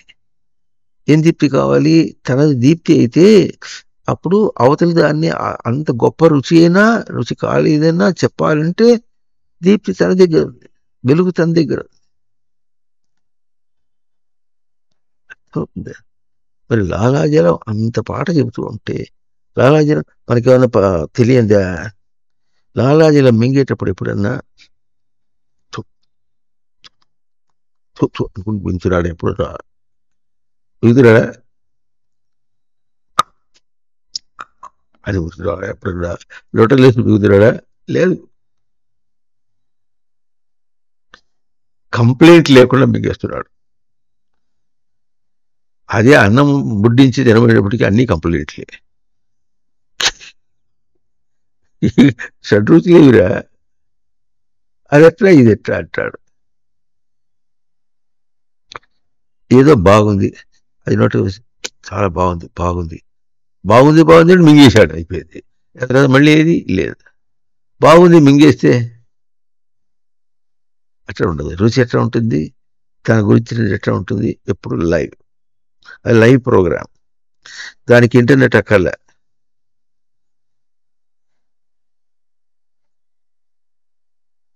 కావాలా? ఎప్పుడు లైవ్ ప్రోగ్రామ్ అది. సో బాగుంది బాగుంది అని రుచి అనేది లోపల వెళ్ళిపోయి అప్పుడు ఏముంటుంది, పోతే పోయింది లేరా నేనున్నారుగా అంటుంది లాలాజలం. అది అన్నది తెలియదు మనకు. దాన్ని చక్కగా భద్రంగా ఉంచుకొని, అది అంటే బుద్ధిగా ఒదిగి ఉన్నట్టుగా ఉన్నట్టు కూడా మనకు తెలియదు ఏమిటో అది. అదే కర్మని అకర్మయ పశ్చి. ఇది ఒక జరుగుతుంది, వ్యవస్థ జరుగుతుంది అక్కడ. అకర్మస్థితి.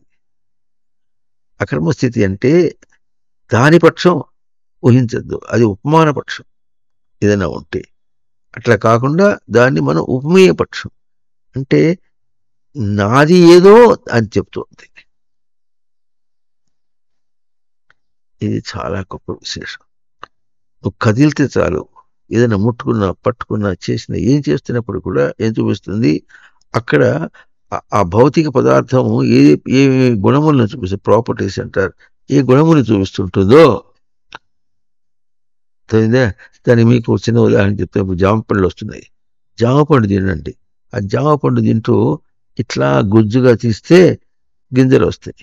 గింజలు నవలలేక ఆ గింజలు తీసేయటానికి ప్రయత్నం చేయండి. ఒక్కొక్క గింజ ఒక్కొక్క పాఠం చెబుతుంది. ఏం పాఠం చెబుతుంది? ఎట్లా అతుక్కుంటుంది నేను విడిచిపోను, నంట వదిలేస్తే ఎట్లా, ఒకటి వదిలేస్తే పోతుంది, ఇంకోటి ఇక్కడ చేసి ఇట్లా. ఒక గింజని మనం ఏదో పళ్ళెం చేస్తున్నాం, పళ్ళానికి అంచుంది, ఆ పళ్ళానికి అట్లా దానికి వదిలేసి తను తిందాం కదా అనుకుంటే అదేమిటంటే ఇట్లా వెళ్ళిన తర్వాత నీ దాకా వచ్చి మళ్ళీ ఇట్లా లేచినప్పుడు మళ్ళీ నీ చేతికి వేలికే ఉంటుంది. అది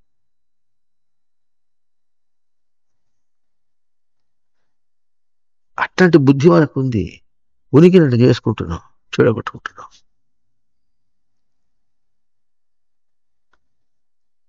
అవునా? ఇంకేమవుతుంది తెలిసిన, అట్లా ఉంటుంది కదా అని చెప్పి దాన్ని గబుక్క ఇట్లా విసదాం అనుకుంటారు. అది అవుతుంది. ఈ విసిరబోతుంటే ఇక్కడ కొంచెం నాకగలిగినటువంటి గుజ్జు ఏదో ఉంటుంది, అది కూడా అవతలపోతుంది. అయ్యో అది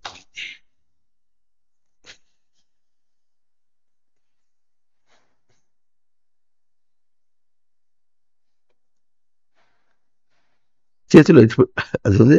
చేతి నింటే మెతుకులు ఉంటాయి, ఆ మెతుకులు పెట్టుకుని ఏదైనా అవతల పళ్ళెల్లోకో కాంచంలోకో విస్తరలోకో అటవే పోతుంటే ఏమవుతుందంటే ఇట్లా ఇట్లా అనేటప్పటికి ఏమంత తొందర నీకు, ఉనికేది కుదిరేది అక్కర్లేని దాన్ని ఎట్లా అవతల వదిలించుకోవాలో తెలియాలి. అది కూడా కుదురుగా తీసేయాలి, ఉన్నదాన్ని కుదురుగా తీయాలి. అట్లా చేయాలంటే ఏం చేయాలి? ముందు ఇది కారిపోకుండా, కారిపోతే ఇప్పుడు ఏమైంది, కారిపోతే ఇది పోతే పోయింది, కానీ ఇదంతా మళ్ళీ ఇల్లంతా కంపు కంపు చేసివే.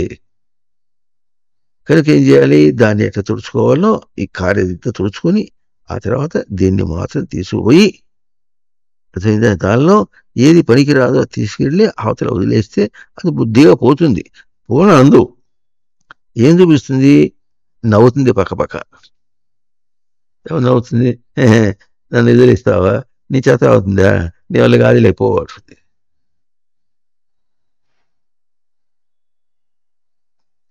ఇప్పుడు ఇంతకు ఏం చేస్తున్నాడు? జామ పండు తింటున్నాడా? ఈ ఆట చూస్తున్నాడా?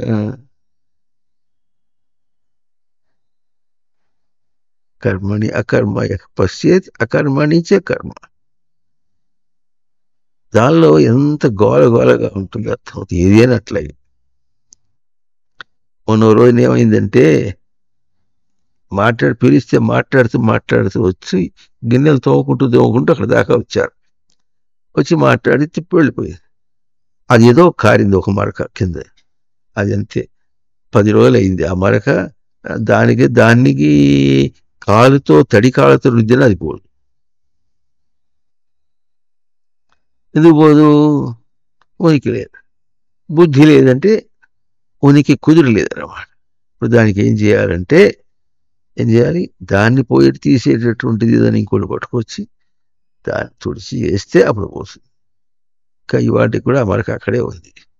ఆ మరక చేసిన వాళ్ళని పిలిపించి చెప్పాలి, చూపించాలి. దానికోసం అది కాసుకుని ఉంది. ఎంత పాఠం చెబుతుంది! బుద్ధి చెబుతుందిరా. బుద్ధి చెబుతుందంటే ఉనికి లేదురా. బుద్ధి చెబుతుందని దాటేయద్దు. బుద్ధి అంటే ఏమిటో దాటేయద్దు. మళ్ళీ చెప్పుకుంటున్నావు. బుద్ధి అంటే భద్రంగా ఉనికిని తెచ్చిపెట్టుకోవటం. చెప్పండి, ఏమిటది? బుద్ధి. మరి వాక్యం పూర్తి చేయండి. మరి బుద్ధి అంటే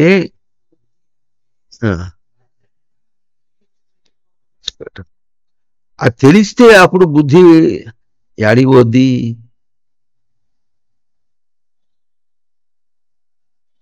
ఆ అకర్మ స్థితికి బుద్ధి అనేటటువంటిది దాన్ని వివరించేది, అంటే నిర్వచనం చేసి చెప్పేటటువంటి ఒక పదం.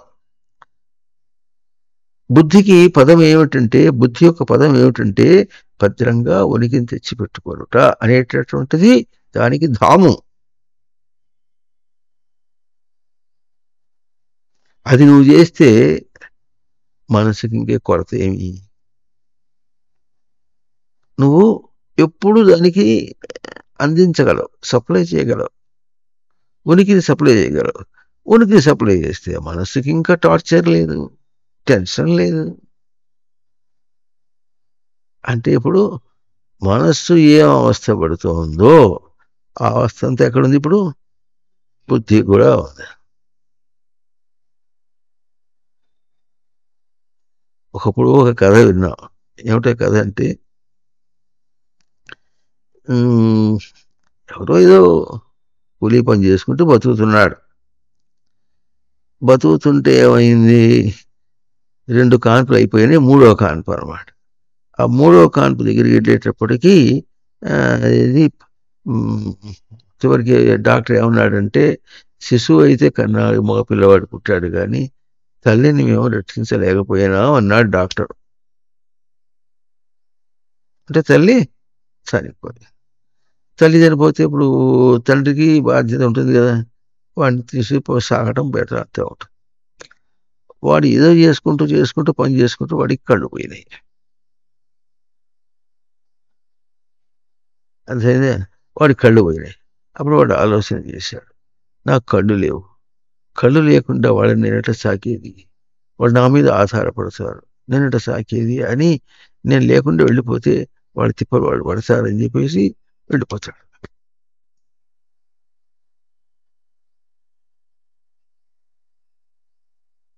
ఎందుకు వచ్చింది ఆధారం శబ్దానికి?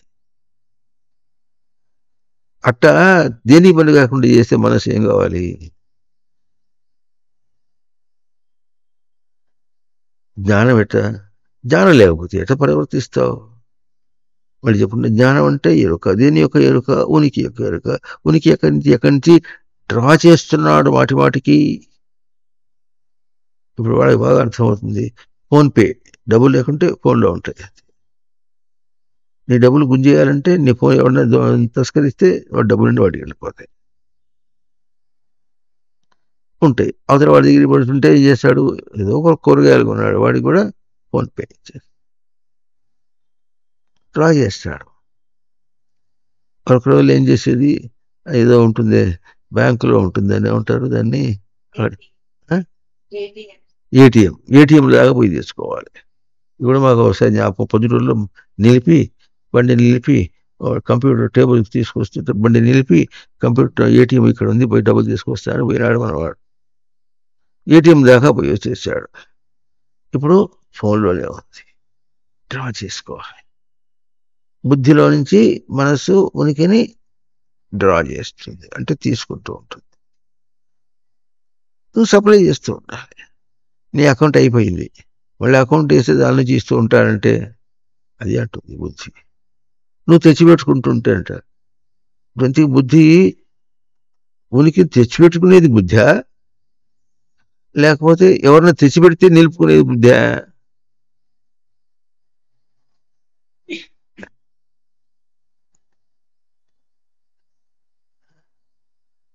ఉనికి తెచ్చిపెట్టుకునేది బుద్ధా, ఎవరైనా తెచ్చిపెడితే పెట్టుకునేటువంటి బ్యాంక్ డిపాజిట్ ఇది?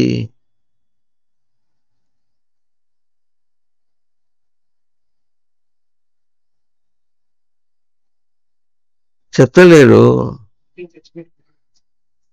ఏమిటో మాట్లాడు, వినిపించినట్టు మాట్లాడితే నేను చెప్పా చూడంటే ఏం లాభం? బుద్ధి తెచ్చిపెట్టుకోవాలి, దాని బాధ్యత అంతేనా?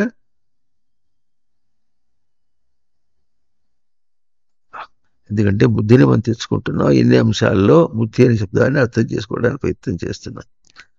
ఇప్పుడు బుద్ధికి ఉనికిని తెచ్చిపెట్టుకోవడం అనేది చెప్తే ఎంతవరకు అర్థమైంది. అది ఎవరి బాధ్యత? ఇప్పుడు బుద్ధి బాధ్యత, అంతేనా? సరిగా చెప్పండి, బుద్ధి బాధ్యత, జీవుడి బాధ్యత, లేదా నేను బాధ్యత, ఎవరి బాధ్యత?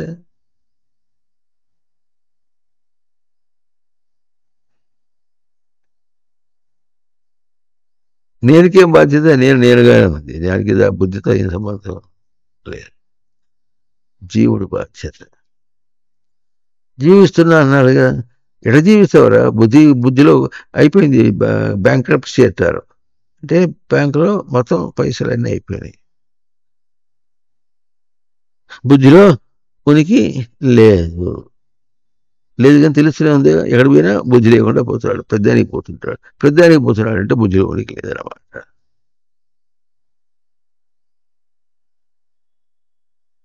ఇప్పుడు ఈ బుద్ధి అనేటువంటి అంశమును ఎక్కడ తెలుసుకోవాలి? ఎక్కడ తెలుసుకోవాలంటే ఏమిటి? తెలియకుండా ఎక్కడ ఉంటుంది కనుక నువ్వు కదిలితే బుద్ధిమంతుడు కాదో తెలియాలి. అర్థమవుతుంది? నేను కదిలితే బాధ్యత నేను అని అనుకుంటూ పక్క తిరుగుతున్నాడు, చూసాడా? ఆ జిల్లేడికాయ ఎవడున్నాడే, ఎవరు జిల్లేడికాయ, వాడి బాధ్యత. నేను బాధ్యత కాదు. నేను ఎప్పుడు పూర్తిగా నేను బుద్ధితో సంబంధం లేదు. అది వచ్చి అడిగితే ఇచ్చేస్తా, తీసుకెళ్ళిపో, ఉనికిని పెట్టుకో అంటుంది. ఎవరంటారు? ఉనికి అంటుంది. తీసుకుపో, ఉంచుకో, ధారాళంగా తీసుకుపో. నువ్వు తీసుకుపోతే నాకేం తక్కువేం కాదు అంటుంది. అటు తీసుకుపోదా అంటే తృప్తిగా వెళ్ళిపోతుంటే వెనక్కి పిలిచి, నీ మొహం ఎర్రి మొహం అటపోతే ఏమి, నీ రూపమే నేను, నా అల్లికే నువ్వు దేవుని ఒట్టు మొహంలాగా ఉనికి గారు, నాకు కొంచెం ఉనికి ఇవ్వండి అంటే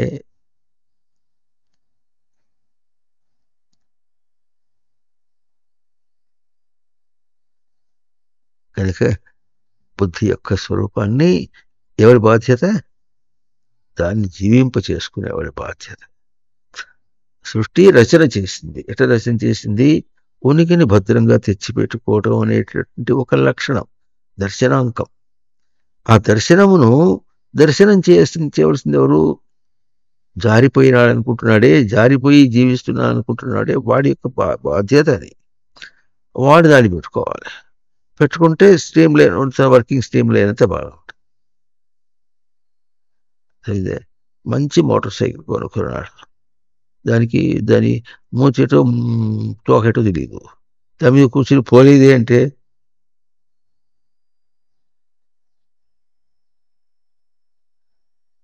అర్థమైందా?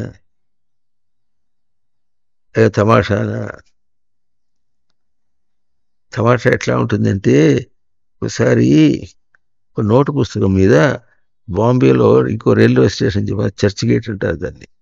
చర్చ్ గేట్ రైల్వే స్టేషన్ ఉంటుంది. అది ఆ బొమ్మ చూపించి ఇదే బాంబేలో చర్చ్ గేట్ రైల్వే స్టేషన్ అంటే మన దగ్గర ఉన్న ఒక తమాషా ఆటపిల్ల ఒక మండు. అయితే అది నాకు ఇచ్చే, నేను పోతాను చర్చ్ గేట్ పోతాను. తమాషా ఆట ఆట చేస్తే తమాషా తెలిసిపోతుంది. అంత బాధ్యత అంత అంత తమాషా ఏం కాదు. ఇట్లా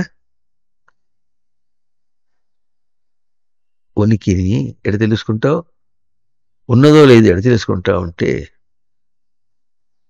ఉండటం అనేటటువంటిది ప్రమాణాత్మకంగా తనకు రచనగా ఉంది. దాంతో పోల్చుకునేటట్టుగా కూడా నీ రచన. నువ్వు ఎట్ట తిరిగినా దాంతో పోల్చుకోవాల్సిందే. అది అర్థమైతే పోల్చుకుంటే ఏం తెలుస్తుంది? ఉండగలిగానో లేదు, ఉనికిని ఉంచుకున్నానో లేదో తెలిసిపోతుంది.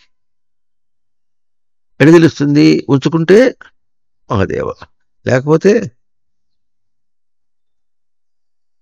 ముట్టకేయాల.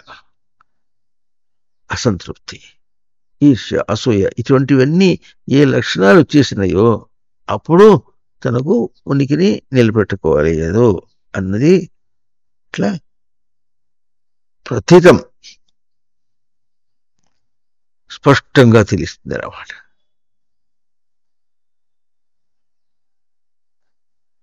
అంతదాకా రాకూడదు. రాకూడదు అనేటటువంటిది కానీ, రానివచ్చని కానీ, వస్తుందని కానీ, రప్పించడం కానీ, వస్తే ఊరుకోవటం కానీ, ఇవన్నీ కూడా దాని యొక్క కంటింజెన్సీస్ అంటారు. కంటింజెన్సీస్ అంటే దానికి ఉన్నటువంటి ఇబ్బందులు, ఇక్కట్లు, దోషాలు. ఆ దోషాలు మనకు స్పష్టంగా తెలుస్తుంది. ఎంత స్పష్టంగా తెలుస్తుందంటే దానికి మంచి ఉపమానం అట్లా తాం భాష్యే పిహితార్క మండల నిభాం స్ఫూర్తిం సదా అభావయన్. మేఘాలు అయిపోయిన మరి 5 రోజుల నుంచి కుంభవర్షం కురిసింది, రాత్రి కుంభవర్షం కురవలే, పొద్దున మేఘావృతమై ఉంది.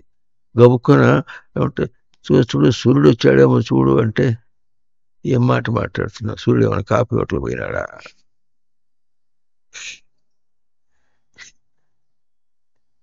కాదురా, సూర్యుడు ఉన్నాడు, కానీ సూర్యుడు ఎప్పుడు ఉన్నాడు, మేఘం అడ్డం వచ్చి. కనుక ఇప్పుడు ఏం తెలుస్తుంది? ఏమనాలి? ఎండ వచ్చిందేమో చూడన. ఎండ వచ్చిందేమో చూడటం వేరు, అనటం వేరు. సూర్యుడు వచ్చాడా అంటే ఏమనాలో కూడా తెలియదు. ఇది అక్కడ ఇంటి తిరిగితే ఎవరితో అసలు గురువుతో మాట్లాడేటప్పుడు ఏమనాలో ఏం మాట్లాడారో కూడా అర్థం కాదు. ఈ ఊళ్ళో మర్యాదకు పోయి మాట్లాడ, ఏం సార్ ఒకప్పుడు ఏం సార్ అంటే సార్ అంటాడు, మళ్ళా ఏం సార్ ఎట్లనో సార్, ఒళ్ళు జొందలుగా ఉందా సార్ అని బెదిరించినట్టు మాట్లాడతాడు. మర్యాద ఇవ్వడం కూడా చేస్తారు.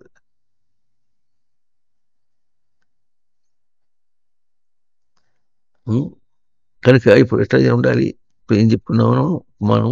ఆ శ్లోకంలో ఏం చెప్పుకుంటామంటే తాం భాష్యై పిహితార్క మండల నిభాం స్ఫూర్తిం సదా భావయ. మేఘములు అడ్డం వచ్చినందువల్ల ఎట్లా ఉంది? మేఘములు ఉన్నాయని మనకు సూర్యుడి వెలుగులో తెలుస్తున్నప్పటికీ కూడా సూర్యుడు కనిపించడం లే.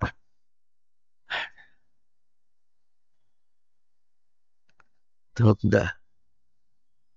మేఘములు ఉన్నట్టు తెలుస్తుంది, సూర్యుని వెలుగు వల్ల తెలుస్తుంది.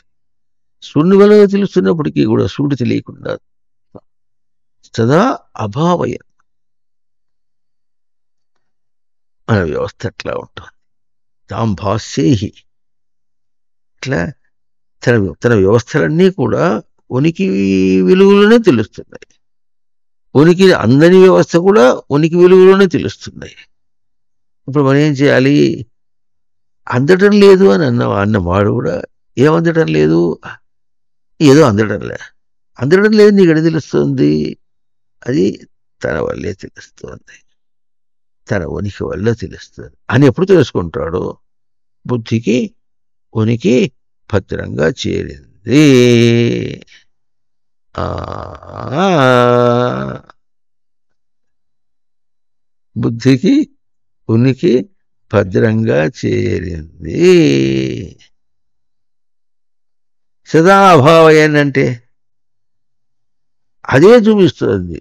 మేఘముల యొక్క నీ దుష్ట వ్యవస్థనంతా కూడా నీ ఉనికే చూపిస్తుంది కనుక, ఉనికే చూపిస్తుంది కనుక ఉనికి దీన్ని ఎంత చూపిస్తుంది అంటే దేనికి అది అంటే ఉంటుంది అని అని మనం రెండింటినీ ఉనికిని వేరుగా మాట్లాడితే అది చూపిస్తుంది అంటే ఆ ఉనికి దాన్ని చూపిస్తుందని కాదు. ఉనికి స్వరూపం తనదే, దాని వేరుగా ప్రవర్తించే స్వరూపం కూడా తన దగ్గరే ఉన్నది. తన ఉనికి స్వరూపమే దాన్ని చూపిస్తోంది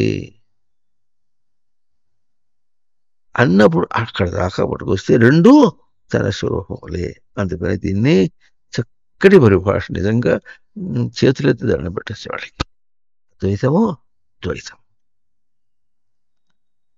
తనకు తన యందు ద్వైతమే, తనకున్నటువంటి ఇక్కట్లన్నీ కూడా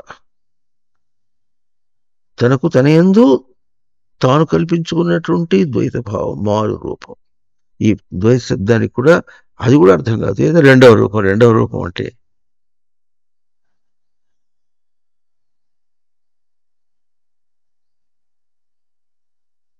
సంస్కృతంలో ద్వితః భావ ద్వైతం. రెండవది అనేటటువంటి భావం తనకున్న భావమే ద్వైతం అని. సూర్యుడు వెలిగి తన దగ్గరే ఉంది. మేఘములు అడ్డం రావటం కూడా మనకు కనిపించటం లేదు, కానీ మేఘం అడ్డం వస్తే సూర్యుడు కనిపించకపోవటం అనేటటువంటిది కూడా మనకు తెలుస్తుంది. సూర్యుడు కనిపించకపోవటం అనేది తెలుస్తుంది, కానీ మేఘములు అర్థం కావటం లేదు. మేఘములు వచ్చినందువల్ల సూర్యుడు కనిపించట్లేదు అని తెలియట్లే. మేఘాలు ఉన్నాయేమో చూసి రాపోరా అంటలే, సూర్యుడు వచ్చాడో చూసి రాపోమంటాడు, లేకపోతే ఎండ వచ్చిందో చూసి రాపోమంటాడు. ఆవరణ అడ్డం ఏమొచ్చిందో తెలియటంలే. ఇక్కడ మనం అంటుండే ఏమంటున్నాం? అందరటువంటి దుఃఖం తెలుస్తుంది అంటే దేనివల్ల తెలుస్తుంది? ఆవరణ అడ్డం వచ్చి. ఆవరణ తన దగ్గరే ఉంది, వెలుగు తన దగ్గరే ఉంది, ఆవరణ తన దగ్గరే ఉంది. వెలుగు కనిపించినట్టు ఆవరణ ద్వారా వెలుగు కనిపిస్తూ ఉంటే గుడ్డిగా బతకటం అనేటటువంటిది కూడా మన దగ్గరే తెలుస్తుంది. ఇంకా ఎక్కడికి పోవాలి నువ్వు? ఎక్కడికి పోయి వెతకాలి? ఎక్కడికి పోయి వెతకవలసిన అవసరం లేదు.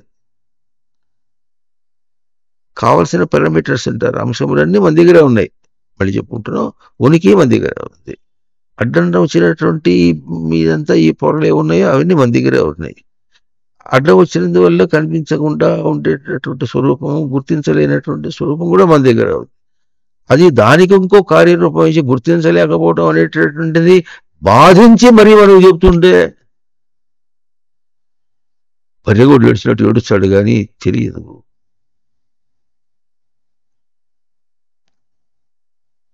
ఏడుస్తుంటే ఏం తెలియాలి? బాధ. తెలియాలి. బాధ అంటే బాధింపడ్డ. దేని చేత బాధింపడ్డ? ఏదో కావాల్సింది దొరకనందువల్ల. ఇట్లాగే ఇంతే, దొరకనందువల్ల. నీకేం కావాలి? ఉండాలి. బతుకుంటే బలిశాకుతేనే అన్నాడు కదా, ఉండాలి. ఉండాలంటే ఉండనా? ఉనికి కావాలి. ఉంటే చాలు, మళ్ళీ ఇంకేదైనా సంపాదిస్తా. సంపాదించలేకపోయినా ఏం చేస్తాడు? పోతే పోయిందిలే, మళ్ళీ సంపాదిస్తా.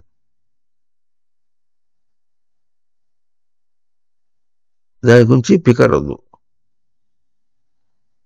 ఏది వద్దు, ఉన్నా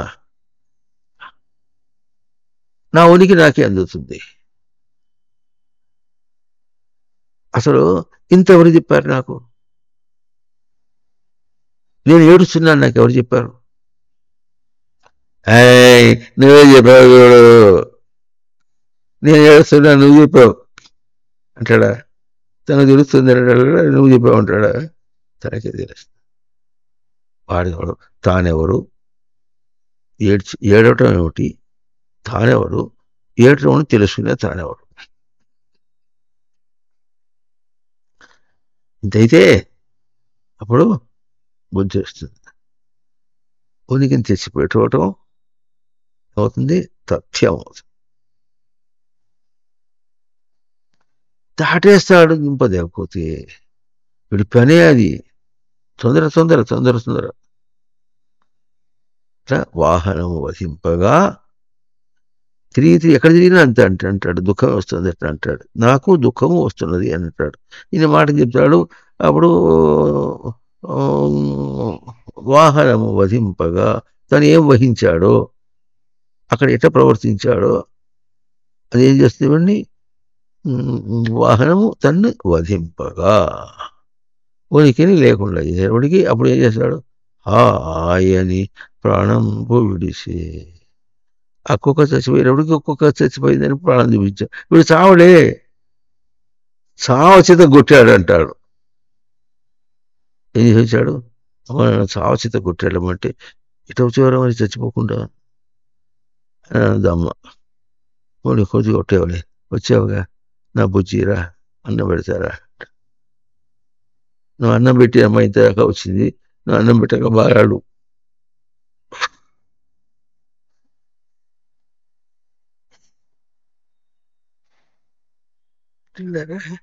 అది లెక్క.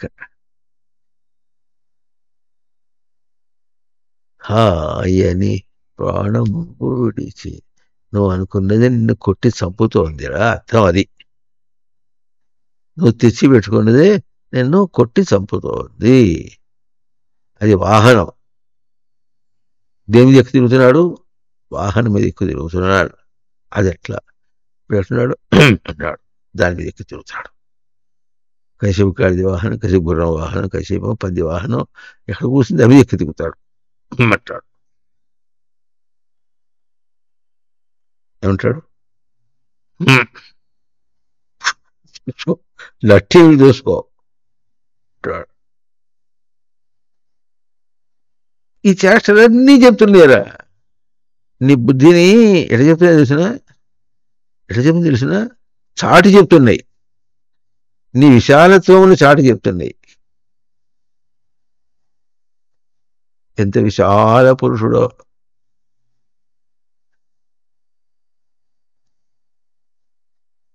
ఏమిటో ఎంత చెప్తున్నావు కానీ ఊరిని బూస్టింగ్ చేస్తున్నావు. నేను అంత ఏం కాదు, నేను బుద్ధి గలవాడిని అంటే. ఈ లోపల పొడుచుకొచ్చింది. ఏమొచ్చింది, పొడుచుకొచ్చింది. నన్ను అంటున్నాడు పొడుచు. కనుక ఎట్లా బుద్ధి అనేటటువంటిది ఎక్కడ లేదు కనుక బుద్ధి అనే అంశము తాను ఎక్కడ ప్రతిసారి చూస్తున్నాడు. అయితే ఇప్పుడు బుద్ధిని చూస్తున్నాడా, మనసును చూస్తున్నాడా? ఏదో నిశ్చయం చేసి చెప్పు అంటే నీ లీల ఏమని చెబుదు.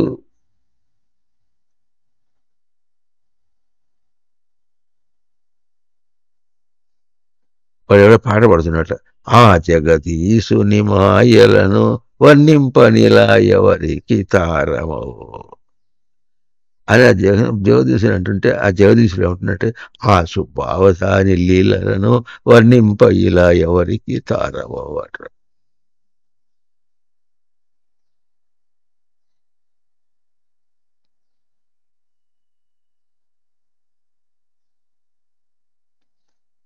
ఏమిరా రామ నా వల్ల నేరమేమిరా అని పాడుతున్నాడు. రాముడు ఏమంటున్నాడు, ఏమిరా సుబ్బ నా వల్ల నేరమేమిరా అంటాడు.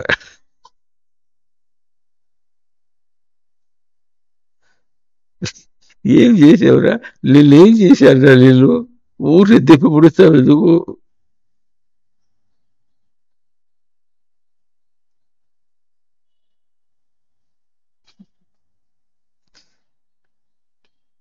మహాభక్తులు మనకు గుర్తించవలసిందే, గొప్ప భక్తులే. చివరికి అయిపోయి ఏమంటాడు, నేను ఏం చేశా తప్పు, కలిగి తురాయి చేసి పెట్టా అంతే కదా. కలిగి తురాయి నీకు పులుపుతో చేయిస్తి రామచంద్ర, నీవు కొలుకోచూ తిరిగేదా ఎవడబ్బా సొమ్మని.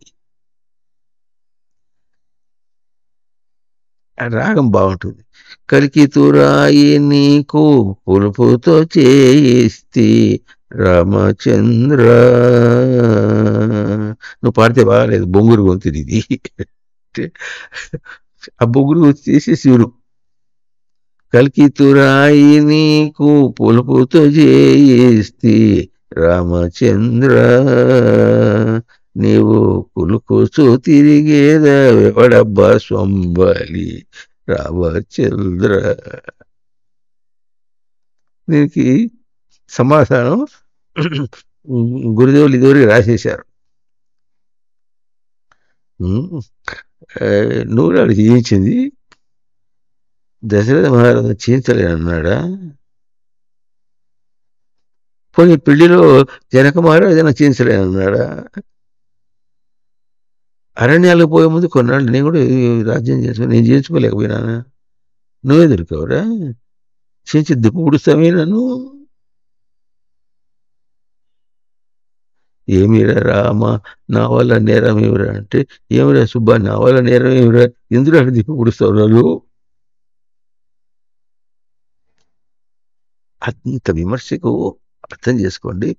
గొప్ప భక్తుడు కానీ చాచకాక ఏమన్నా సరే మొత్తానికి హోరాహోరి యుద్ధం చేసినా సరే ఆ రాముడితోనే చెయ్యి. చక్కెరమా నీవేమో తిన జారిన కైవడి పెక్కురు పక్క దేవతలు కొలుచు, పెక్కురు పక్క దేవముల కొలుతురు. అట్లు కాదయ్యా మొక్కిన నీక మొక్కవలే మోక్షమసంగిన నీవయ్యవలే. తక్కిన మాటలు ఏమిటికి దాశరథి కరుణాపయోగది. తిట్టినా తిమ్మినా ఏం చేసిన ఆయన పడు, అది వాళ్ళు చేసిన గొప్పతనం. ఆర్తి భక్తి అయినప్పటికీ కూడా వాళ్ళు చేసిన గొప్పతనం అది. అంత గొప్ప భక్తిని కూడా నిజ దృష్టితో చూసినప్పుడు ఎట్లా ఉంది? ఎవడ బసం అంటే అనిపిస్తుంది. అది ఇది మేఘం అడ్డం. ఇది ఎవరి వల్ల తనకు ఆ భక్తి కలిగిందో, భక్తిలో కూడా ఇట్లా పెట్టగలిగిందో అంత తన దగ్గరే. అది ఇందాక చెప్పునో ద్వైతములు తనకేం చూపిస్తుంది? ఇన్ని ద్వైతములలో కూడా ఇన్ని ద్వైతములకు ఈ ద్వైతములని లేకుండా ఉండేటటువంటి అద్వైత స్థితి తనకు ఎట చూపిస్తుంది? మాటి మాటికి చూపిస్తుంది. ఎట చూపిస్తుంది అంటే, ఇన్ని ద్వైతములను పలుకుతున్నప్పటికీ కూడా ఇది దుఃఖంతో పలుకుతున్నావు. దుఃఖం అంటే ఏడుస్తూ పలుకుతున్నావు, దుఃఖం అంటే దోషేణ కనతి, దుష్టంగా తవ్వుకుని పలుకుతున్నావు అని. ఇది భద్రంగా ఉనికి తెచ్చిపెట్టుకోవడం. అక్కడ భద్రం అనే పదము ఊరికినే బహుశా అవగమనం అంటే గమనం అంటే సరిపోయి, తెచ్చిపెట్టుకోవడం అంటే గమనం సరిపోయింది. భద్రంగా అంటే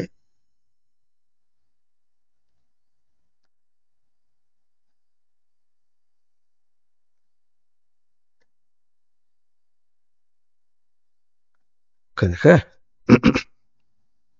బుద్ధి అన్నది ఎట్లా ఉంది? మనకు సవాల్. నిలుపుకుంటావా లేదా? దానిలో ఎట్లా ఉందంటే, మనస్సు అనేది సవాల్ కాదు. మనస్సు ఏం చేస్తుంది? ఒక బంటు అందించింది, అటు అందిస్తుంది, అక్కడిది ఇటు అందిస్తుంది, ఉభయత్వం అని చెప్పుకున్నాం. మనస్సుకు బుద్ధికి ఏమిటంటే, బుద్ధి ఎటువంటిదంటే దానికి ఒక బాధ్యత. ఇప్పుడు తెలియదు కానీ వెనక రోజుల్లో ఇది కూడా ఒకసారి చెప్పుకున్నాం గట్టిగా. 25 ఏళ్లకు 5వ కానుకకి పుట్టింటికి పోతోంది. ఎవరు? ఈ అమ్మాయి 5వ కానుకి పుట్టింటికి పోతోంది. ఏం చేశాడు ఆయన? అక్కడ ఎక్కించాడు. ఇక్కడికి మళ్ళీ మధ్యలో ఓ స్టేషన్లో దిగి, ఒక జంక్షన్లో దిగి ఇంకో రైలు ఎక్కాలి. అయినా తనకు తెలిసిన ఊరే కనుక వెళుతుందని చెప్పేసి వెళతానని చెప్పి బయలుదేరింది. అట్లా వస్తే ఇప్పుడు 5వ కానుకుంటే మిగతా నలుగురు ఉంటారా? నలుగురు ఆయన ఉంచుకుంటాడు. చిన్న అంత బుడ్డళ్ళు ఆయన ఉంచుకుంటాడు, ఆవిడకి ఇచ్చి పంపిస్తాడు. వాళ్ళు తీసుకొని పంపిస్తుంటే దిగేటప్పుడు ఏముండాలి? ట్రైన్ దిగాలంటే తనకు ఈ సామాన్లు, ఆ సామాన్లు, పిల్లలు ఒక సామాన్లు, వాడు ఒక సామాను, వాళ్ళని తిప్పద్దు. వాడు దిగుతాడు, పడతాడు వాడు కిందకి.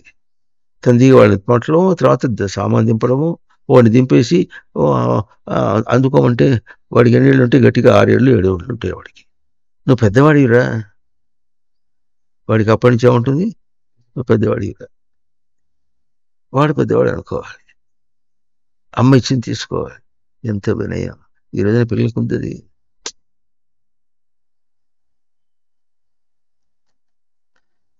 సామాన్ దింపుకోవాలి, లేకపోతే ఆ పెద్దమ్మాయి అబ్బాయి అక్కడ ఉంటే వాడు అన్ని దగ్గర తెచ్చిపెట్టి అప్పుడు తను ఇస్తుంటే ఒకటి తీసుకెళ్ళి దింపుకున్న తర్వాత అప్పుడు వాడిని పట్టుకుని దింపుకోవాలి.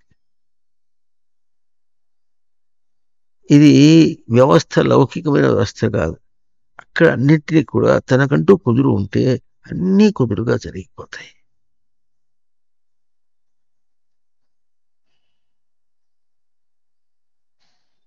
పోనీ అక్కడ చోటికి మధ్య రోడ్డుగా ఎవరైనా ఇంకోళ్ళు వచ్చి దింపుకునే వాళ్ళు ఎవరైనా వస్తారంటే అవతల కూడా ఎవరు లేరు. మళ్ళీ ఎక్కితే రైల్వే స్టేషన్కి ముసలాయన ఎవరికైనా వస్తాడు, లేకపోతే ఒంటిది బడ్డి కట్టుకొని ఇంటికి చేరాలి. అట్లా ఉండేది ఆ రోజుల్లో. ఎంత బాధ్యతగా ఉండేవాళ్ళు, కుదురుగా ఉండేవాళ్ళు.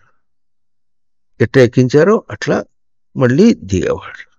ఇది మనం ఎట్లా ఎక్కించారో అట్లా దిగేవాళ్ళు అని మనం ఒక బయట క్రియ రూపంలో చెప్పుకుంటున్నాం. కానీ ఆ క్రియను ఆ విధంగా జరపాలంటే తనకి ఎంత కుదురు ఉండాలి, ఆ అంశాన్ని గుర్తించాలి. అది తనకు అద్వైత స్వరూపం. దాన్ని గుర్తించి బతికిన వాళ్ళు దేహంలో బతుకుతూ ఆ కుదురుగానే బతుకుంటూ పోతుంటారు.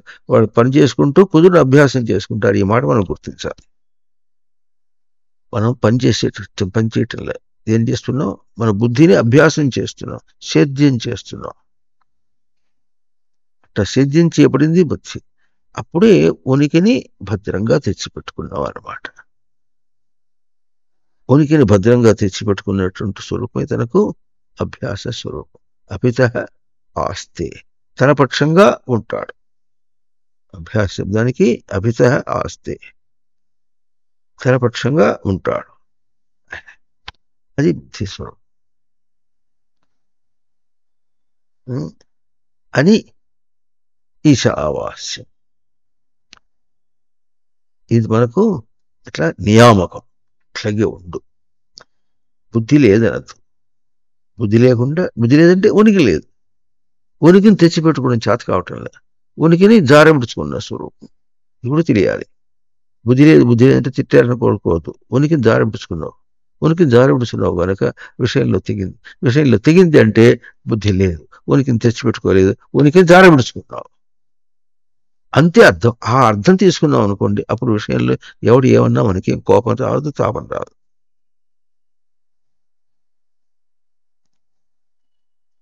అట్లా బతకాలి. ఈ రోజులు ఎట్లా ఉంటుంది?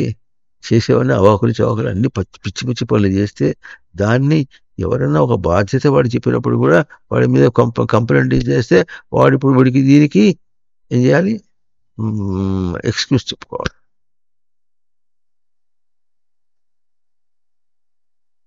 క్షమాపణ చెప్పుకోవాలి.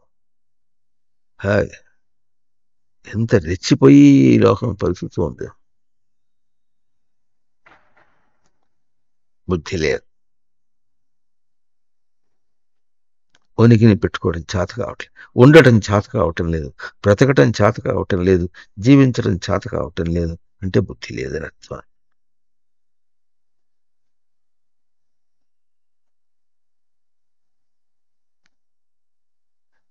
అప్పుడు ఎవడో వస్తాడు తగుదినమా వచ్చి, నేను నీకు చేస్తాగా చూడు, నేను నీకు రక్షిస్తా చూడు, నేను ఇస్తాగా చూడు అంటాడు. ఇవ్వలేదే అంటే వాడేవాడు ఇచ్చేది? ఎంత బలహీనమా!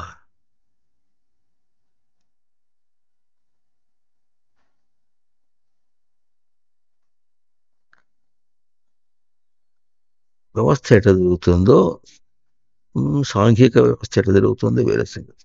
సంఘంలో వానికి తన స్వరూపాన్ని నిలుపుకునేటటువంటి ఆ దాఢ్యత, ఆ బుద్ధి స్వరూపాన్ని అందించాలి. అందించకుండా లోకంలో వ్యవస్థ జరగటంలే.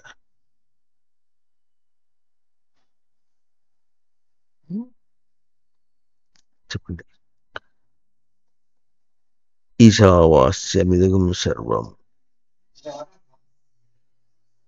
యత్కించ జగత్యాం జగత్ తేన త్యక్తేన భుంజీతాః మా గృహ కస్య ధనం.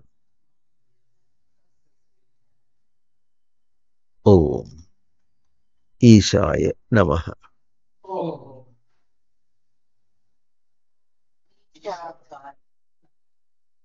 ఓం అస్మత్పదాయ నమః.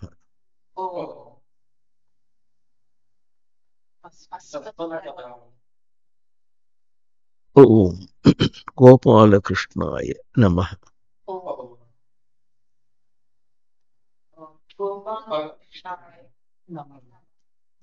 ఓం శ్రీకృష్ణాయ నమః.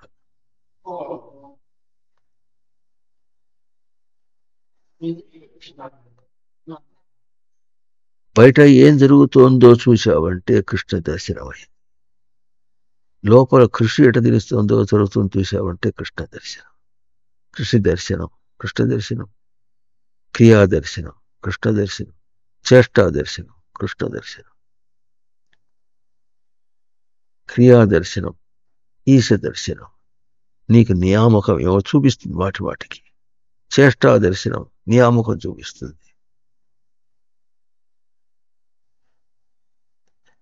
ఏమిటి గడులు తప్పావని చూపిస్తుంది. అంత గొప్ప బోధ మనకు జరుగుతూ ఉంటే బాధ అంటాడు.